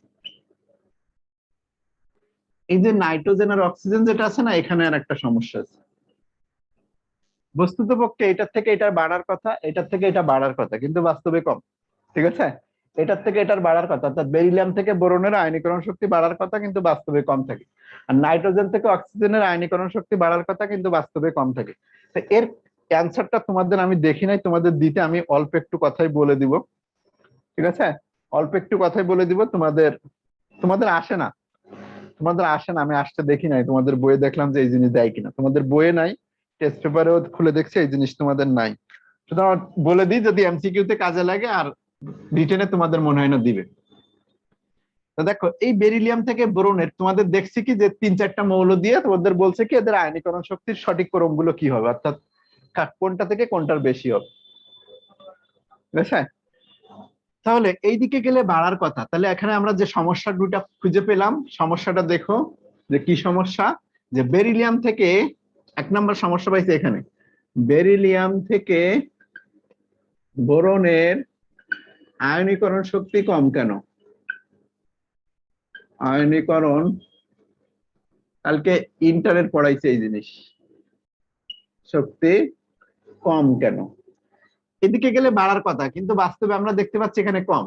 আবার 2 নম্বরে আমরা পাচ্ছি যে নাইট্রোজেন থেকে অক্সিজেনের আয়নীকরণ শক্তি বাড়ার কথা, এদিকে গেলে বাড়ে কিন্তু কম,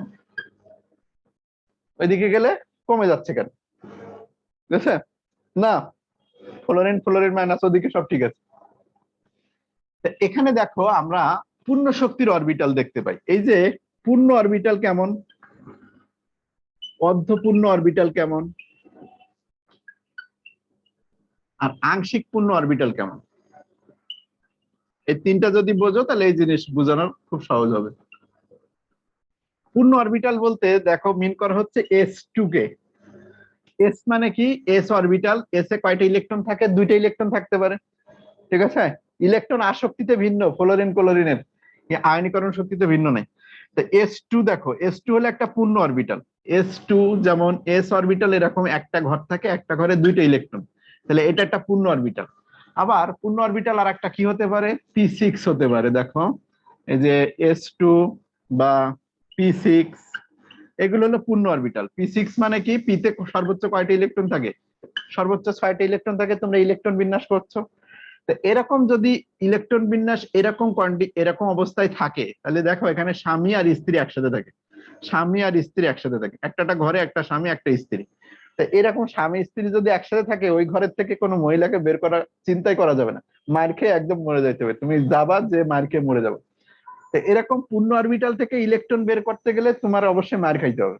আর যদি অর্ধপূর্ণ হয়, অর্ধপূর্ণ বলতে কেমন দেখো, অর্ধপূর্ণ বলতে এই যে পিতে একটা পিতে 3টা ইলেকট্রন মানে অর্ধপূর্ণ। তো পিতে 3টা ইলেকট্রন কেমন হবে?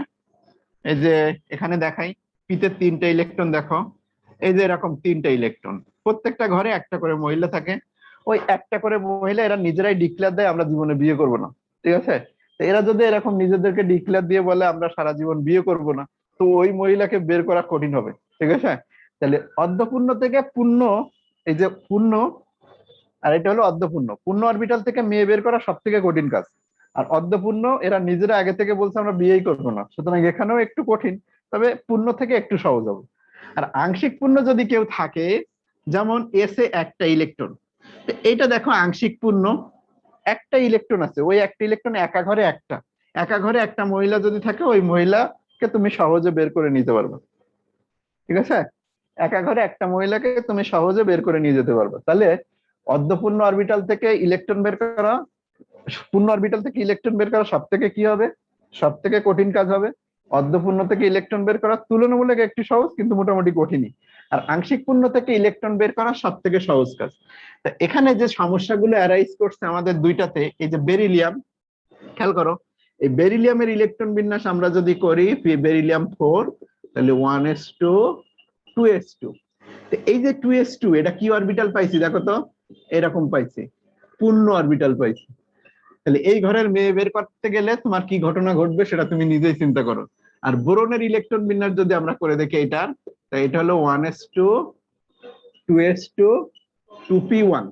এই 2p1 এ দেখো এটা আংশিক পূর্ণতে পড়ছে, এটা হলো কি আংশিক পূর্ণ, একটা মেয়ে আছে। এখন আমার কাজ হবে কি, যে বেরিলিয়াম থেকে একটা ইলেকট্রন বের করে বেরিলিয়াম প্লাস বানাতে যাচ্ছি, আর বোরন থেকে একটা ইলেকট্রন বের করে বোরন প্লাস বানাতে যাচ্ছি। যদি বেরিলিয়াম থেকে একটা ইলেকট্রন বের করে বেরিলিয়াম প্লাস বানাতে চাই, তা স্বামী স্ত্রী থেকে স্ত্রীকে বের করতে হয়। এই যে দেখো দুইটা আছে, তো একটা ইলেকট্রন ওখান থেকে বের করতে গেলে মার খেয়ে মরে যাওয়া, ঠিক আছে? বের করতেই পারবে না। আর এখানে দেখো একটা মেয়ে একক অবস্থায় আছে, 2p1 এ একটা ইলেকট্রন আছে, তাহলে এটাকে বের করে নেওয়া সহজ হবে না। এই কারণে এই ঘটনাটা ঘটে যে বেরিলিয়ামের বহিঃস্থ স্তর পূর্ণ শক্তি স্তর, কিন্তু বোরনের বহিঃস্থ স্তর হলো আংশিক পূর্ণ থাকে। যেহেতু আংশিক পূর্ণ থাকে, এই জন্য এখান থেকে মেয়েটাকে বের করা সহজ হয় বা আমাদের কম শক্তির প্রয়োজন হয়। এ কারণে বলা হচ্ছে যে বেরিলিয়াম থেকে বোরনের আয়নীকরণ শক্তি কম। বুঝতে পারছো? হ্যাঁ, মায়ের খাইতে হবে।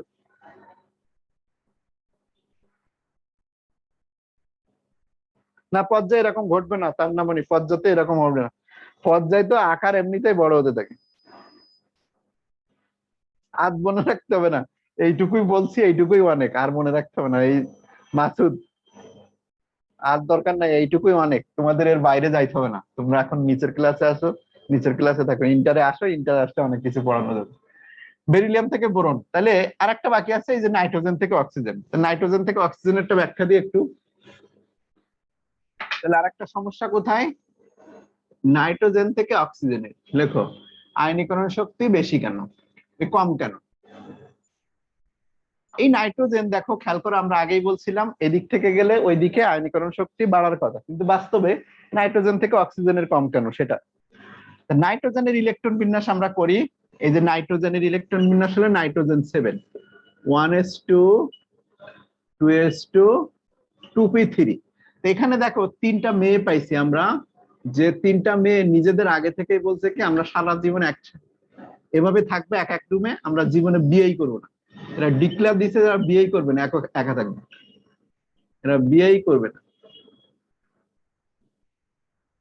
এরা নিজেদের ডিক্লেয়ার দিয়েই বসে আছে, কিন্তু বিয়েই করবে না, কখনো কখনো কোনো ছেলের সাথে যাবে না। ঠিক আছে, এবার এই অক্সিজেনের ইলেকট্রন বিন্যাসটা আমরা একটু দেখি। অক্সিজেনেরটা, এটা বিয়ে করবে না লেখার দরকার নেই, অক্সিজেনেরটা লিখি।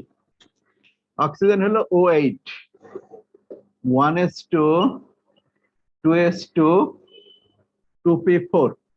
এই 2p4 এ কি ঘটনা ঘটে দেখো, এখানে 4টে ইলেকট্রন আছে, তাহলে একটা একটা একটা আর একটা ঘরে দুইটা, দুইটা ঘরে একটা করে করে মহিলা থাকে, আর একটা করে হাজবেন্ড ওয়াইফ একসাথে থাকে।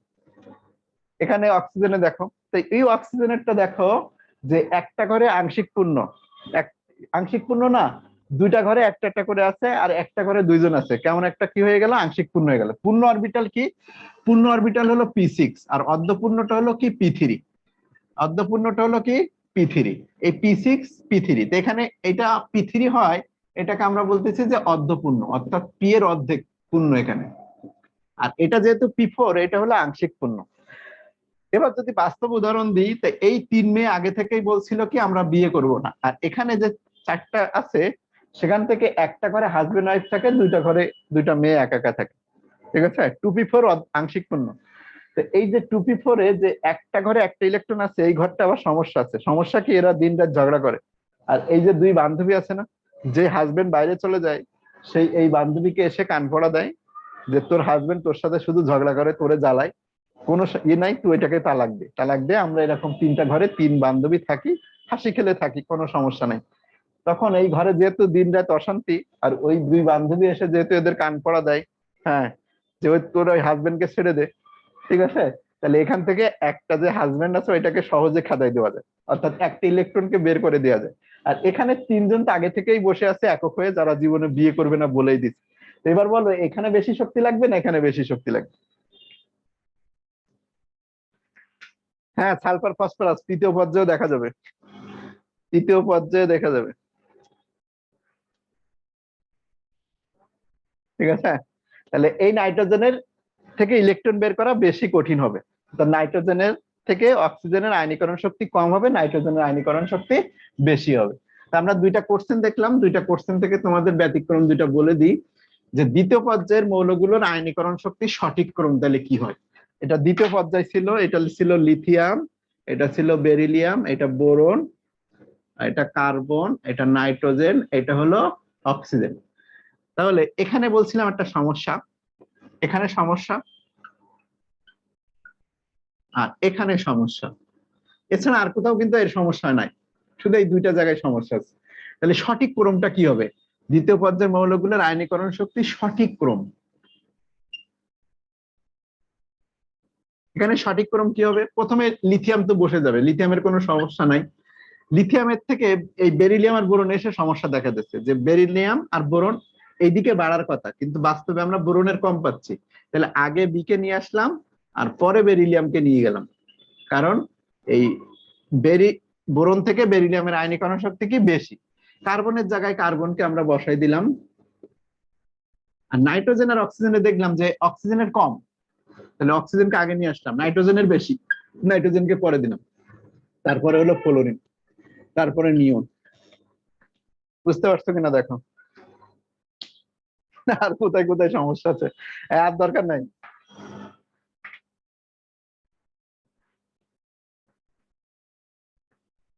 ঠিক আছে, এই যে এখানে একটা সমস্যা ছিল, এটা থেকে এটা কি কম বলছিলাম বেশি হওয়ার ক্ষেত্রে, কিন্তু কেন হয়ে যাচ্ছে, কমে যাচ্ছে, কারণ এটার একক একটা মহিলা থাকে, ওই মহিলাকে বের করা সহজ, আর এখানে কি সুখে শান্তিতে ঘর সংসার করে। এটা দ্বিতীয় পর্যায়ে, তৃতীয় পর্যায়ে একই হবে। তুমি যদি তৃতীয় পর্যায়ে দেখো, তা তৃতীয় পর্যায়ে দেখো লিথিয়ামের পরে কি আছে, লিথিয়াম এর নিচে সোডিয়াম, বেরিলিয়ামের নিচে কি আছে, ম্যাগনেসিয়াম, বোরনের নিচে অ্যালুমিনিয়াম, কার্বনের নিচে সিলিকন, নাইট্রোজেনের নিচে ফসফরাস, অক্সিজেনের নিচে সালফার, ক্লোরিনের নিচে ক্লোরিন। তো এখানে যেমন সমস্যা, এই জায়গাগুলোতে সমস্যা আছে। তাহলে তৃতীয় পর্যায়ে আয়নীকরণ শক্তি সঠিক ক্রম এটা দ্বি, এটা দ্বিতীয় পর্যায়ে। এবার যদি বলি তৃতীয়, সঠিক ক্রমটা কি হবে, সোডিয়ামের জায়গায় সোডিয়াম ঠিক থাকবে। এই ম্যাগনেসিয়াম অ্যালুমিনিয়ামের সমস্যা, তাহলে অ্যালুমিনিয়ামকে কি করবা, আগে নিয়ে আসবা, ম্যাগনেসিয়ামকে কোথায় দিবা, পরে দিবা। কার্বনের জায়গায় সিলিকন ঠিকই আছে, এখানে কোনো সমস্যা নাই। এই দুইটাতে আবার সমস্যা, সিলিকন আর ফসফরাস, তাহলে সিলিকনকে তুমি আগে নিয়ে আসো, ফসফরাসকে পরে, ক্লোরিনকে দাও, আর এরপরে তো আর্গন। তোমাদের লাগবে না এগুলা, ওই শুধু দ্বিতীয় পর্যায়টা মনে রাখো। ওই ছন্দগুলো, আচ্ছা ছন্দগুলো বলে দিচ্ছি, ছন্দগুলো শেষের দিকে বলে দিচ্ছি, দাঁড়াও। তা আয়নীকরণ শক্তি শেষ, আয়নীকরণ শক্তি আর দরকার নেই। আচ্ছা, আয়নীকরণ শক্তির একটা দুটো এমসিকিউ দেখি তোমরা এখন পারো কিনা। এখন দেখি তোমরা আয়নীকরণ শক্তির এমসিকিউ পারো কিনা। 1 নম্বর, নিচের কোনটির আয়নীকরণ শক্তি বেশি? 1 নম্বরে আছে লিথিয়াম, 2 নম্বরে আছে ধরো সোডিয়াম, 3 নম্বরে আছে পটাশিয়াম, 4 নম্বরে আছে রুবিডিয়াম। বলতো কোনটার বেশি? নিচের কোনটির আয়নীকরণ শক্তি বেশি? একই গ্রুপের ওপর থেকে নিচের দিকে গেলে, এদিক থেকে গেলে হলো কমে, তাহলে যে উপরে থাকবে সে বেশি। লিথিয়াম, লিনা, কে, রুবি। উপর থেকে নিচের দিকে গেলে কমে, তা যেহেতু বলছি বেশি, তাহলে উপরেরটা বেশি হবে, অ্যান্সার হবে লিথিয়াম। ঠিক আছে, আর যদি বলি নিচের কোনটির আয়নীকরণ শক্তি কম, তাহলে অ্যান্সারটা ঘুরে যাবে, অ্যান্সারটা সেক্ষেত্রে দিতে হবে কি, রুবিডিয়ামকে। হ্যাঁ, এখন অ্যান্সার হবে এটা। আশা করি পারবা এই জিনিস।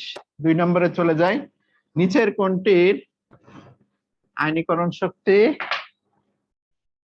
কম? এবার বললাম বেশি, অপশন দিলাম তোমাকে নাইট্রোজেন, অক্সিজেন, বেরিলিয়াম আর বোরন।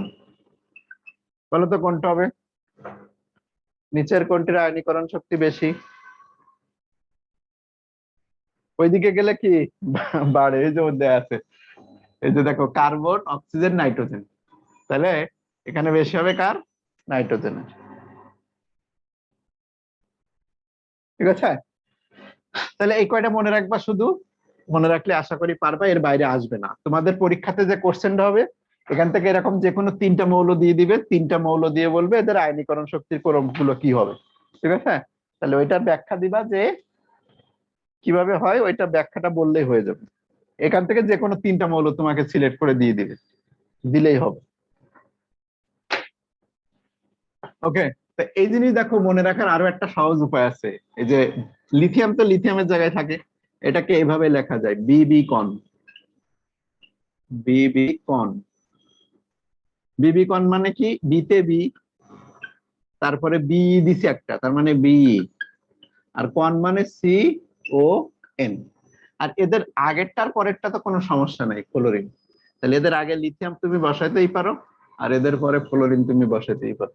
এটাকে বিবি কন দিয়ে মনে রাখা যায়। তাহলে আয়নীকরণ শক্তি শেষ, আমরা ইলেকট্রন আসক্তিতে চলে যাব। অনেক অনেক সময় হয়ে গেছে, দেখো 1 ঘন্টা 18 মিনিট হয়ে গেছে, এটা বলে শেষ করব। ইলেকট্রন আসক্তি, ঠিক আছে। ইলেকট্রন আসক্তি যদি বলি, তো ইলেকট্রন আসক্তি সহজ বাংলায় কি হবে? লেখো সহজ বাংলায়, ইলেকট্রনের প্রতি ভালোবাসা। ইলেকট্রনের প্রতি ভালোবাসা যার বেশি, ভালোবাসা যে বেশি দেখাবে।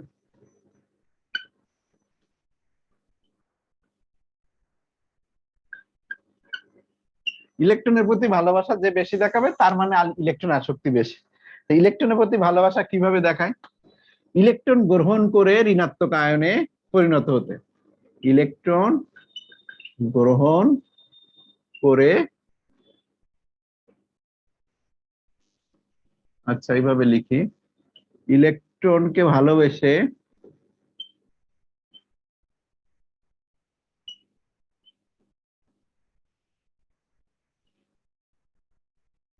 বিয়ে করে, বিয়ে করা মানে গ্রহণ করে, বুঝছো? ইলেকট্রনকে ভালোবেসে বিয়ে করে ঋণাত্মক আয়নে পরিণত হতে।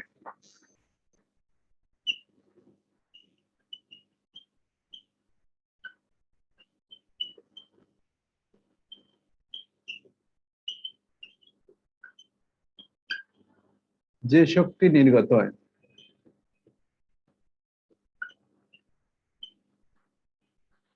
এটা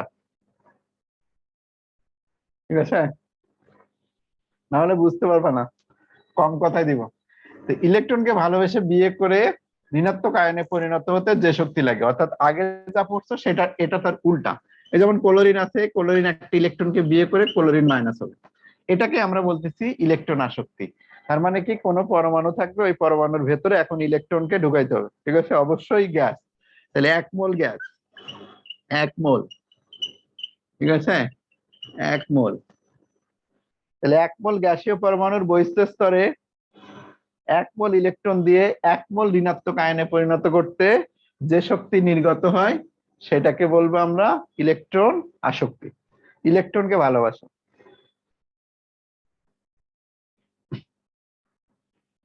এটা যদি তুলনা দেয় লিথিয়াম, তার লিথিয়ামের থেকে বেরিলিয়ামের আকার ছোট নাকি বড়? তো একটু আগে তো দেখালাম লিথিয়াম থেকে বেরিলিয়ামের কি হবে, বেশি হবে। আর বেরিলিয়ামের থেকে যদি সোডিয়ামের তুলনা দেয়, তা দেখো সোডিয়ামের আকারটা বড়। তা আমরা বলছিলাম কি, আকার বড় হলে সেই ঘর থেকে ইলেকট্রন কি বের করা সহজ না?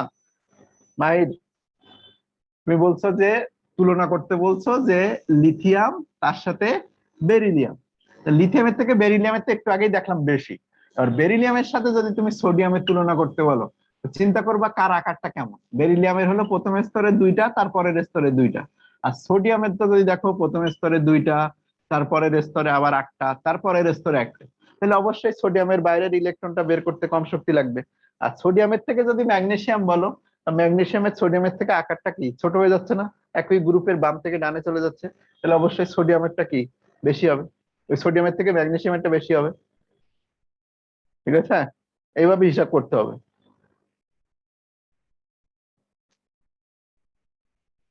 এক্ষেত্রে শক্তি নির্গত হয় কেন, আচ্ছা বলবো।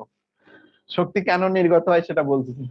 ইলেকট্রনকে ভালোবেসে, তা 1 মোল, এটা বইয়ের সংজ্ঞা দাও, বইয়ের সংজ্ঞাতে চলে যাও, বইয়ের সংজ্ঞা।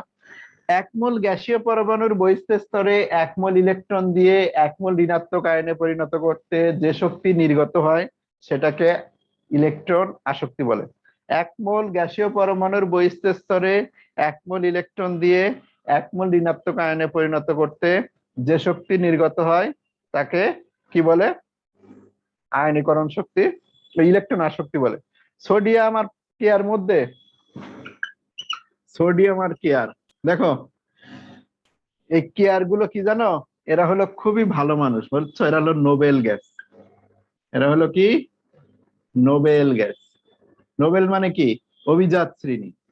এখন অভিজাত শ্রেণী কি আর এরকম পরকিয়া করবে? আমাকে বলো, অভিজাত শ্রেণীর মানুষ কি পরকিয়া করে? তো ওদের থেকে কাউকে কি বের করতে পারবা? কখনোই বের করতে পারবে না। ওরা এরকম রাজা রানীর মতো থাকে, কারোর সাথে বিয়ে করে না, কারোর সাথে ভেগেও যায় না। এরা অষ্টকপূর্ণ। নিষ্ক্রিয় গ্যাসগুলো অষ্টকপূর্ণ, বুঝতে পারছো, এদের অষ্টকপূর্ণ থাকে। এদের থেকে সবসময় পূর্ণ অরবিটাল থাকে। এই পূর্ণ অরবিটাল থেকে ইলেকট্রন বের করা যায় না। আর বাস্তব জীবনে মনে রাখবা কি, এরা হলো অভিজাত শ্রেণীর রাজা রানী। এরা কারোর সাথে বিয়ে করে না, এই জন্য এদের থেকে কখনো ইলেকট্রন বের করতে পারবে না। এর তুলনা দিলেই বাতিল, ওদের থেকে কখনো ইলেকট্রন বের করা যায় না। ঠিক আছে। আচ্ছা এবার দেখো, এক মোল গ্যাসীয় পরমাণুর বহিস্থ স্তর থেকে এক মোল ইলেকট্রন দিয়ে এক মোল ঋণাত্মক আয়নে পরিণত করতে যে শক্তি নির্গত হয় তাকে ইলেকট্রন আসক্তি বলে। আচ্ছা এবার একটা সাধারণ উদাহরণ দিই যে এটা কেন নির্গত শক্তি হচ্ছে, এটা কেন নির্গত। এখন ওই যে অনেকে ইনজেকশন দিতে যে কান্নাকাটি করে না, ওই মেয়েদের সুচ ফুটাইতে গেলে কান্নাকাটি করে। তারপরে এই যে ভ্যাকসিন দিয়ে আসছি কিছুদিন আগে, ওই কিছু কিছু ভ্যাকসিন ভাইরাস হয়েছে দেখছো না, যে ভ্যাকসিন দেওয়ার আগে সেই কান্নাকাটি করে এরকম শক্তি ছাড়ে। তো দেখ, চিন্তা করো, তোমার গায়ের ভেতরে একটা জিনিস ঢুকাই দেওয়া হচ্ছে, এই ক্লোরিনের মধ্যে ইলেকট্রন দেওয়া হচ্ছে। আর তুমি ইলেকট্রনটা যদি দেওয়া হয়, তোমার ভেতরে যদি পুশ করা হয়, তা তুমি গরম হবে না? তোমাকে যদি দেওয়া হয় তা তুমি স্বাভাবিকভাবে নেবা, গরম হয়ে উঠবে না? তুমি তো শক্তি ছাড়বা। ঠিক আছে, আর একটা উদাহরণ দেওয়া যায়। এই কোনো ব্যাংক দেখছো না, ব্যাংক কাটা দেখছো, ব্যাংক স্কুলে ব্যাংক কাটে না? তাই কোনো ব্যাংক ধরে নিয়ে এসে, এটা ধরে কোনো ব্যাংক একটা ছোট কাঠি নিবা, কাঠি নিয়ে এরকম আস্তে আস্তে ওর গায়ে আঘাত করবা, দেখবা ফুলে ফুলে মুঠ হবে। তার মানে কি, কোনো কিছু যদি কারো ভিতরে ঢুকাইতে হয় তা সে সহজে নেয় না, সে গরম হয়ে শক্তি ছাড়ে। এই কারণে এই ক্লোরিনের ভেতরে তুমি যখন ইলেকট্রনকে ঢুকাবা, ও সহজে নিবে না, ও শক্তি ছাড়বে। এই জন্য এখানে শক্তি নির্গত হয়। বুঝতে পারছো যে এটা কেন নির্গত হয়? ঠিক আছে।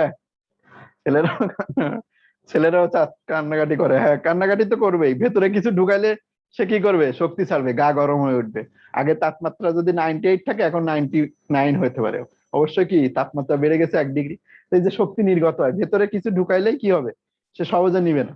কারো ভেতরে যদি কিছু ঢুকাইতে চাও, সে সহজে নিবে না, সে অবশ্যই কিছু ছাড়বে, শক্তি ছাড়বে। এই কারণে আয়নীকরণ শক্তি আমি বের করে নিচ্ছি, আয়নীকরণ শক্তি বের করে নিচ্ছি, আমার শক্তি দিতে হবে, আমাকে শক্তি দিয়ে ইলেকট্রনটা বের করে নিতে হয়। কিন্তু ইলেকট্রন আসক্তি যদি আমি শক্তি দিই, তা সে নিজেই শক্তি ছাড়ে। এই কারণে এখানে শক্তি নির্গত হয়। ঠিক আছে।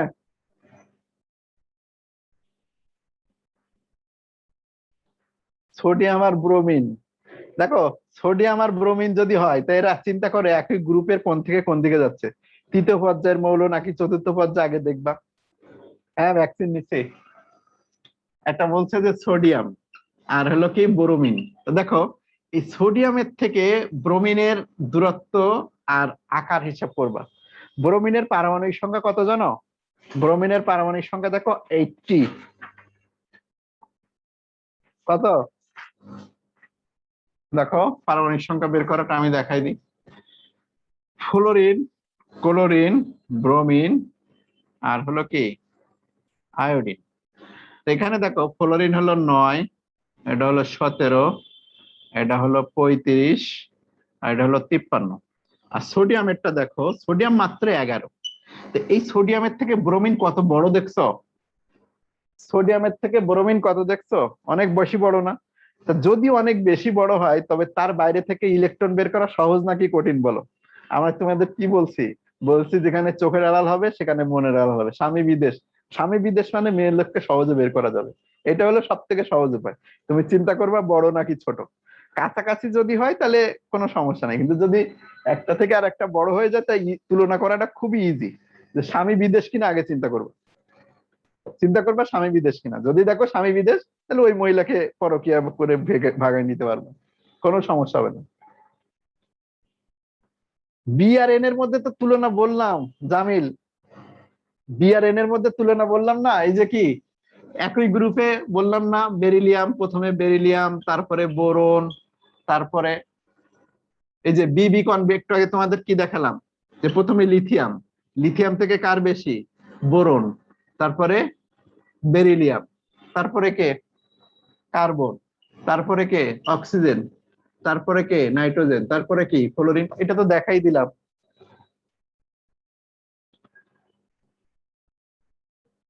বি আর এন এর মধ্যে তুলনা করতে হলে এটার থেকে এটার আকার ছোট, তাই আকার ছোট। তুমি মেয়ে বের করতে গেলে মার খাওয়া বেশি, স্বামী কাছাকাছি আছে। বুঝতে পারছো জাওয়াদ, জামিল? এই নাইট্রোজেনের আকার ছোট, ওই স্বামী খুব কাছাকাছি ছিল, এখন সেই মহিলার সাথে যে কথা বলবা, দিবে মায়ের কানের নিচে দিবে কি, ধরে বেঁধে রেখে দিবে। মেয়ে বের করতে গেছো, কাছাকাছি হাজবেন্ডের কাছাকাছি থাকে। আচ্ছা আমরা ওখান থেকে বাদ দিই, আশা করি সবাই তুলনা করতে পারবো, সমস্যা হওয়ার কথা না। যদি আকার দেখো অনেক বড়, সিম্পল জিনিস, আকার যদি দেখো অনেক বড়, তবে সেখান থেকে ইলেকট্রন বের করা সহজ হবে। আর একই দুইটা কাছাকাছি যদি হয় তাহলে দ্বিতীয় আর তৃতীয় পর্যায়ে চিন্তা করবা। দ্বিতীয় আর কি, তোমাদের খুব বেশি হলে দ্বিতীয় আর তৃতীয় পর্যায়ের বাইরে দিবে না। তোমাদের যদি খুব বেশি দেয় তবে দ্বিতীয় আর তৃতীয় পর্যায়ে, যদি কাছাকাছি হয়, যদি তোমাদের তিনটা পরমাণু দেয় সেই পরমাণুগুলো যদি কাছাকাছি হয় তবে তোমরা দ্বিতীয় আর তৃতীয় পর্যায়ে যেটা আমি দেখাইছি শুধু এইটুকু চিন্তা করবে, ঠিক আছে, যদি কাছাকাছি হয়। আর যদি বড় হয় তো স্বামী বিদেশ, যদি বড় হয় দেখবা যে একটা থেকে আর একটা বড়, তাহলে লিখে রাখো যে স্বামী বিদেশ চিন্তা করবো, যে কার স্বামী বিদেশ আছে, কত দূরে আছে, ঠিক আছে, তাহলে আর সমস্যা হবে না। ওকে, তাহলে এবার আসো আমরা এখানে ছিলাম যে ইলেকট্রনকে ভালোবেসে বিয়ে করে ধনাত্মক ঋণাত্মক আয়নে, এটা ধনাত্মক না সরি, এটা কিন্তু ঋণাত্মক, ঋণাত্মক আয়নে পরিণত করতে, এই যে ঋণাত্মক আয়নে পরিণত করতে যে শক্তি নির্গত হয়, এখানে বলছিলাম কি যে কারো ভেতরে যদি কিছু দেওয়া হয় সে সহজে নেয় না, অবশ্যই সে গরম হয়ে ওঠে। ইনজেকশন দিলে এমনিতে দেখা যাবে যে তার তাপমাত্রা বেড়ে যাচ্ছে। ব্যাঙের ভেতরে যদি তুমি কিছু পুশ করতে যাও ব্যাঙ ফুলে মোটা হবে, ঠিক আছে। তাই যে কারণে এই ইলেকট্রন যদি ক্লোরিনের ভেতরে দাও তো ক্লোরিনে সহজভাবে নেবে না, ও শক্তি ছাড়বে। এ কারণে বলা হচ্ছে যে ইলেকট্রন আসক্তি হলো ঋণাত্মক, অর্থাৎ এটা তাপ উৎপাদী বিক্রিয়া, এখানে তাপ ছাড়বে, ঠিক আছে। আকার অবশ্যই ব্রোমিনের আকার বড়, ব্রোমিন 35 না, সোডিয়ামের থেকে ব্রোমিন অনেক বড়। সোডিয়ামের তো মাত্র 3টা কক্ষপথ, প্রথম স্তরে 2টা, তারপরের স্তরে 8টা, তারপরের স্তরে 1টা। আর ব্রোমিনের এভাবে হিসাব করো, প্রথমে 2টা, তারপরে 8টা, তারপরে আবার 8টা, তারপরে আবার এভাবে হিসাব করে দেখো 4টা 5টা আছে।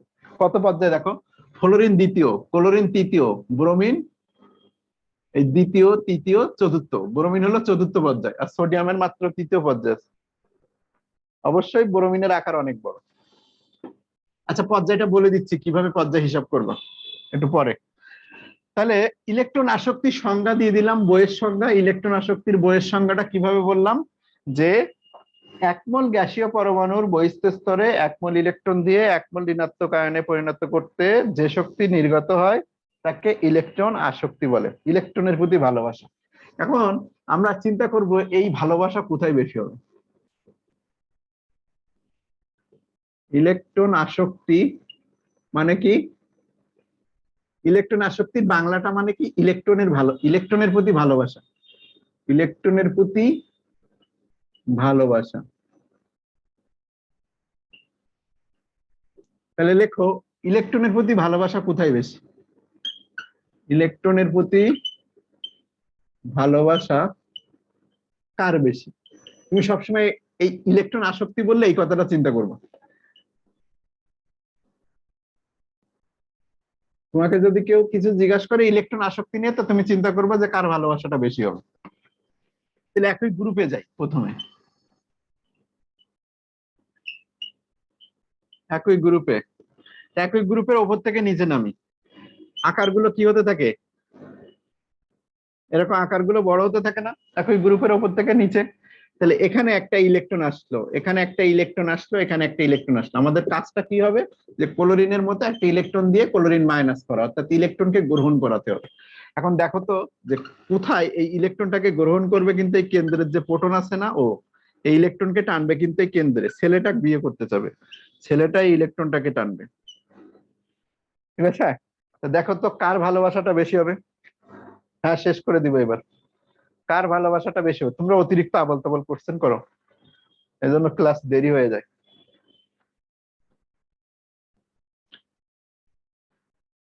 একই গ্রুপের ওপর থেকে নিচের দিকে যদি যাই তাহলে দেখতে পাচ্ছি যে পরমাণুর আকার বড় হয়, পরমাণুর আকার যদি বড় হয় তো বহিস্থ আগত ইলেকট্রন, এই যে আগত ইলেকট্রনটা আছে, এই আগত ইলেকট্রনের প্রতি ভালোবাসাটা কমে যাবে। কেন কমে যাবে, কারণ পরমাণুর আকার বড়, পরমাণুর আকার বড় হলে তাদের দূরত্ব বেশি হয়ে যায়, বহিস্থ যে ইলেকট্রনটা আসবে ওই ইলেকট্রনের দূরত্ব বেশি হয়ে যায় বলে ইলেকট্রন আসক্তি কি হয়ে যাবে, কমে যাবে, মানে ভালোবাসা কি হয়ে যাবে, কমে যাবে। তাহলে ইলেকট্রনের প্রতি ভালোবাসা একই গ্রুপের ওপর থেকে নিচের দিকে গেলে কমে।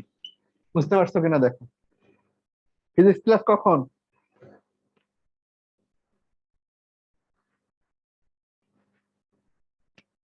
ফিজিক্স ক্লাস কখন, 8:30 তো বেজেই গেছে, খাইছে। আচ্ছা এই শেষ করে দিই, তোমরা অতিরিক্ত কোশ্চেন করে। এবার দেখো একই পর্যায়ে বাম থেকে ডানে, একই পর্যায়ে বাম থেকে ডানে যদি যাও আবল তাবল কোশ্চেন যদি করো, তার অ্যান্সার যদি দিতে হয়, তাহলে ক্লাস শেষ হয়। একই পর্যায়ে বাম থেকে ডানে গেলে এরকম পরমাণুর আকারগুলো ছোট হয়। পরমাণু আকার যদি ছোট হয়, আর এদের কাছে যদি একটা করে ইলেকট্রন আসে, তা দেখো তো কোন ইলেকট্রনটাকে বেশি গ্রহণ করতে চাবে? যার আকার ছোট। যার আকার কি ছোট। নেক্সট ক্লাসের শুরুতে দেখতে হবে। তোমরা যদি এই কোশ্চেন করো, তাই সে ক্লাস শেষ করা যায় না। এজন্য কোশ্চেন নেওয়াই উচিত না, বুঝতে পারছো? তাহলে একই পর্যায়ের বাম থেকে ডানে যদি যাওয়া যায়, তাহলে দেখা যায় যে পরমাণুর আকারগুলো এরকম ছোট হতে থাকে। আর আকার যদি ছোট হয়, তা ইলেকট্রনের প্রতি ভালোবাসাটা কি হয়ে যাবে? বাড়বে। অর্থাৎ একই পর্যায়ের বাম থেকে ডানের দিকে গেলে পরমাণুর ইলেকট্রন আসক্তি বেড়ে যাবে। বুঝতে পারছো কিনা দেখো। হ্যাঁ, বিয়ে করার ইচ্ছা বেশি মানে কি? কেন্দ্র কাছে থাকে। মেন নিয়মটা হলো কি, কেন্দ্র কেন্দ্র হলো প্রোটন। এই প্রোটন যত কাছে থাকবে, ওই মহিলাকে তত বেশি টানবে। আর এখানে দেখো অনেক দূরে, এই যে কেন্দ্রে দেখো, কেন্দ্র অনেক দূরে আছে। সুতরাং বাইরের ইলেকট্রনকে ওইভাবে নিতে পারবে না, কারণ কি? দূরত্ব বেশি। দূরত্ব বেশি হলে তাদের মধ্যে ওইভাবে ভালোবাসাটা গড়ে উঠবে না। আর যত কাছাকাছি থাকবে, তত ভালোবাসাটা বেশি গড়ে ওঠে। এটা সমাজের নিয়ম। যত কাছাকাছি থাকবে, তত ভালোবাসা গড়ে উঠবে, আর যত দূরে থাকবে, ভালোবাসা অত ওইভাবে থাকবে না। ঠিক আছে। আচ্ছা, তাহলে ইলেকট্রন আসক্তি। ইলেকট্রন আসক্তির একটা ব্যতিক্রম আছে। দেখো, 4 জন হাত স্ট্যান্ড। গ্রুপ 17 এর ব্যতিক্রমটা দেখো, ফ্লোরিন, ক্লোরিন, ব্রোমিন, আয়োডিন। আমরা বললাম কি, একই গ্রুপের উপর থেকে নিচের দিকে গেলে আয়নীকরণ শক্তি কমে। বাস্তবে ফ্লোরিন থেকে ক্লোরিনের কমার কথা, কিন্তু এখানে একটা সমস্যা আছে। এখানে একটা কি আছে? সমস্যা আছে। তাহলে সমস্যাটা কি? ফ্লোরিন থেকে ক্লোরিনের বেশি হওয়ার কথা, কি কম, কিন্তু বাস্তবে বেশি। ফ্লোরিন থেকে ক্লোরিনের ইলেকট্রন আসক্তি কি হওয়ার কথা ছিল? বেশি হওয়ার, কিন্তু বাস্তবে কি হয়? কম হয়। তাহলে গ্রুপ 17 ফ্লোরিন থেকে ক্লোরিনের ইলেকট্রন আসক্তি কি হবে? বাস্তবে কমার কথা, কিন্তু বেশি কেন? তাহলে বেশ সঠিক ক্রমটা কি হবে? সঠিক ক্রম, সঠিক ক্রমটা লেখো। ফ্লোরিনের থেকে ক্লোরিনের বেশি, তাহলে ক্লোরিনকে আগে দিব, তারপরে ফ্লোরিন, তারপরে ব্রোমিন, তারপরে আয়োডিন। এটা লিখে রাখো। আর নেক্সট ক্লাসে আমরা একটু বলে দিব। তাহলে গ্রুপ 17 ইলেকট্রন আসক্তি ফ্লোরিনের থেকে কি হবে? ক্লোরিনের বেশি হবে। কেন বেশি হবে? নেক্সট ক্লাসের শুরুতে তোমাদের একটু বলে দিব। ছন্দ এখন আর লেখার সময় নেই মাসুদ, নেক্সট ক্লাসের শুরুতে বলে দিও, তাহলে মনে থাকলো আমার। আমি এই যে কালকে ক্লাস আছে তোমাদের, কালকে ক্লাসের শুরুতে বলে দিব। ঠিক আছে। তোমরা এই কোশ্চেন করে এই যে এটা বলতে পারলাম না, কালকে ক্লাসের শুরুতে বলে দিব না। হ্যাঁ, এই যে একই পর্যায়ের বাম থেকে ডানে গেলে ইলেকট্রন আসক্তি আকার কি হয়? আকার ছোট হয়। সবসময় বাস্তব উদাহরণ চিন্তা করবা।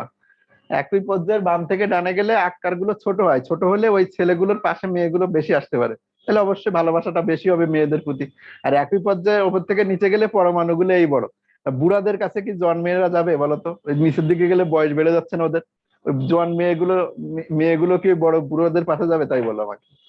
চিন্তা করবা কি বাস্তব উদাহরণ, যে একই পর্যায়ে বাম থেকে ডানে গেলে ছেলেগুলো ইয়াং হয়, মানে ছোট ছোট ছেলে, ছোট ছেলেদের প্রতি কি ই থাকবে। আর একই গ্রুপের ওপর থেকে যদি নিচে নামো, ওই মেয়েগুলো কি ওই বড় বড় বুড়াদের পাশে যাবে? কখনোই যাবে না। ওকে, তাহলে আজকের ক্লাস এখানেই শেষ। নেক্সট ক্লাসে আমরা শুরুতে এই কোশ্চেনটার একটু ব্যাখ্যা দিব, দিয়ে শেষ করব। ওকে, ভালো থেকো সবাই, আল্লাহ হাফেজ। আচ্ছা, কেউ যারা হাত হ্যান্ড রেজ করছো, আমি এই যে এটা লাগানো থাকলে কথা শোনা যায় না, এটা লাগানো থাকলে কথা শুনতে পাই না।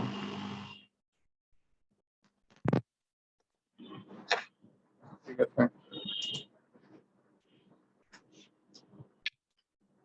আচ্ছা, দাঁড়াও দেখি হ্যান্ড রেজ করার।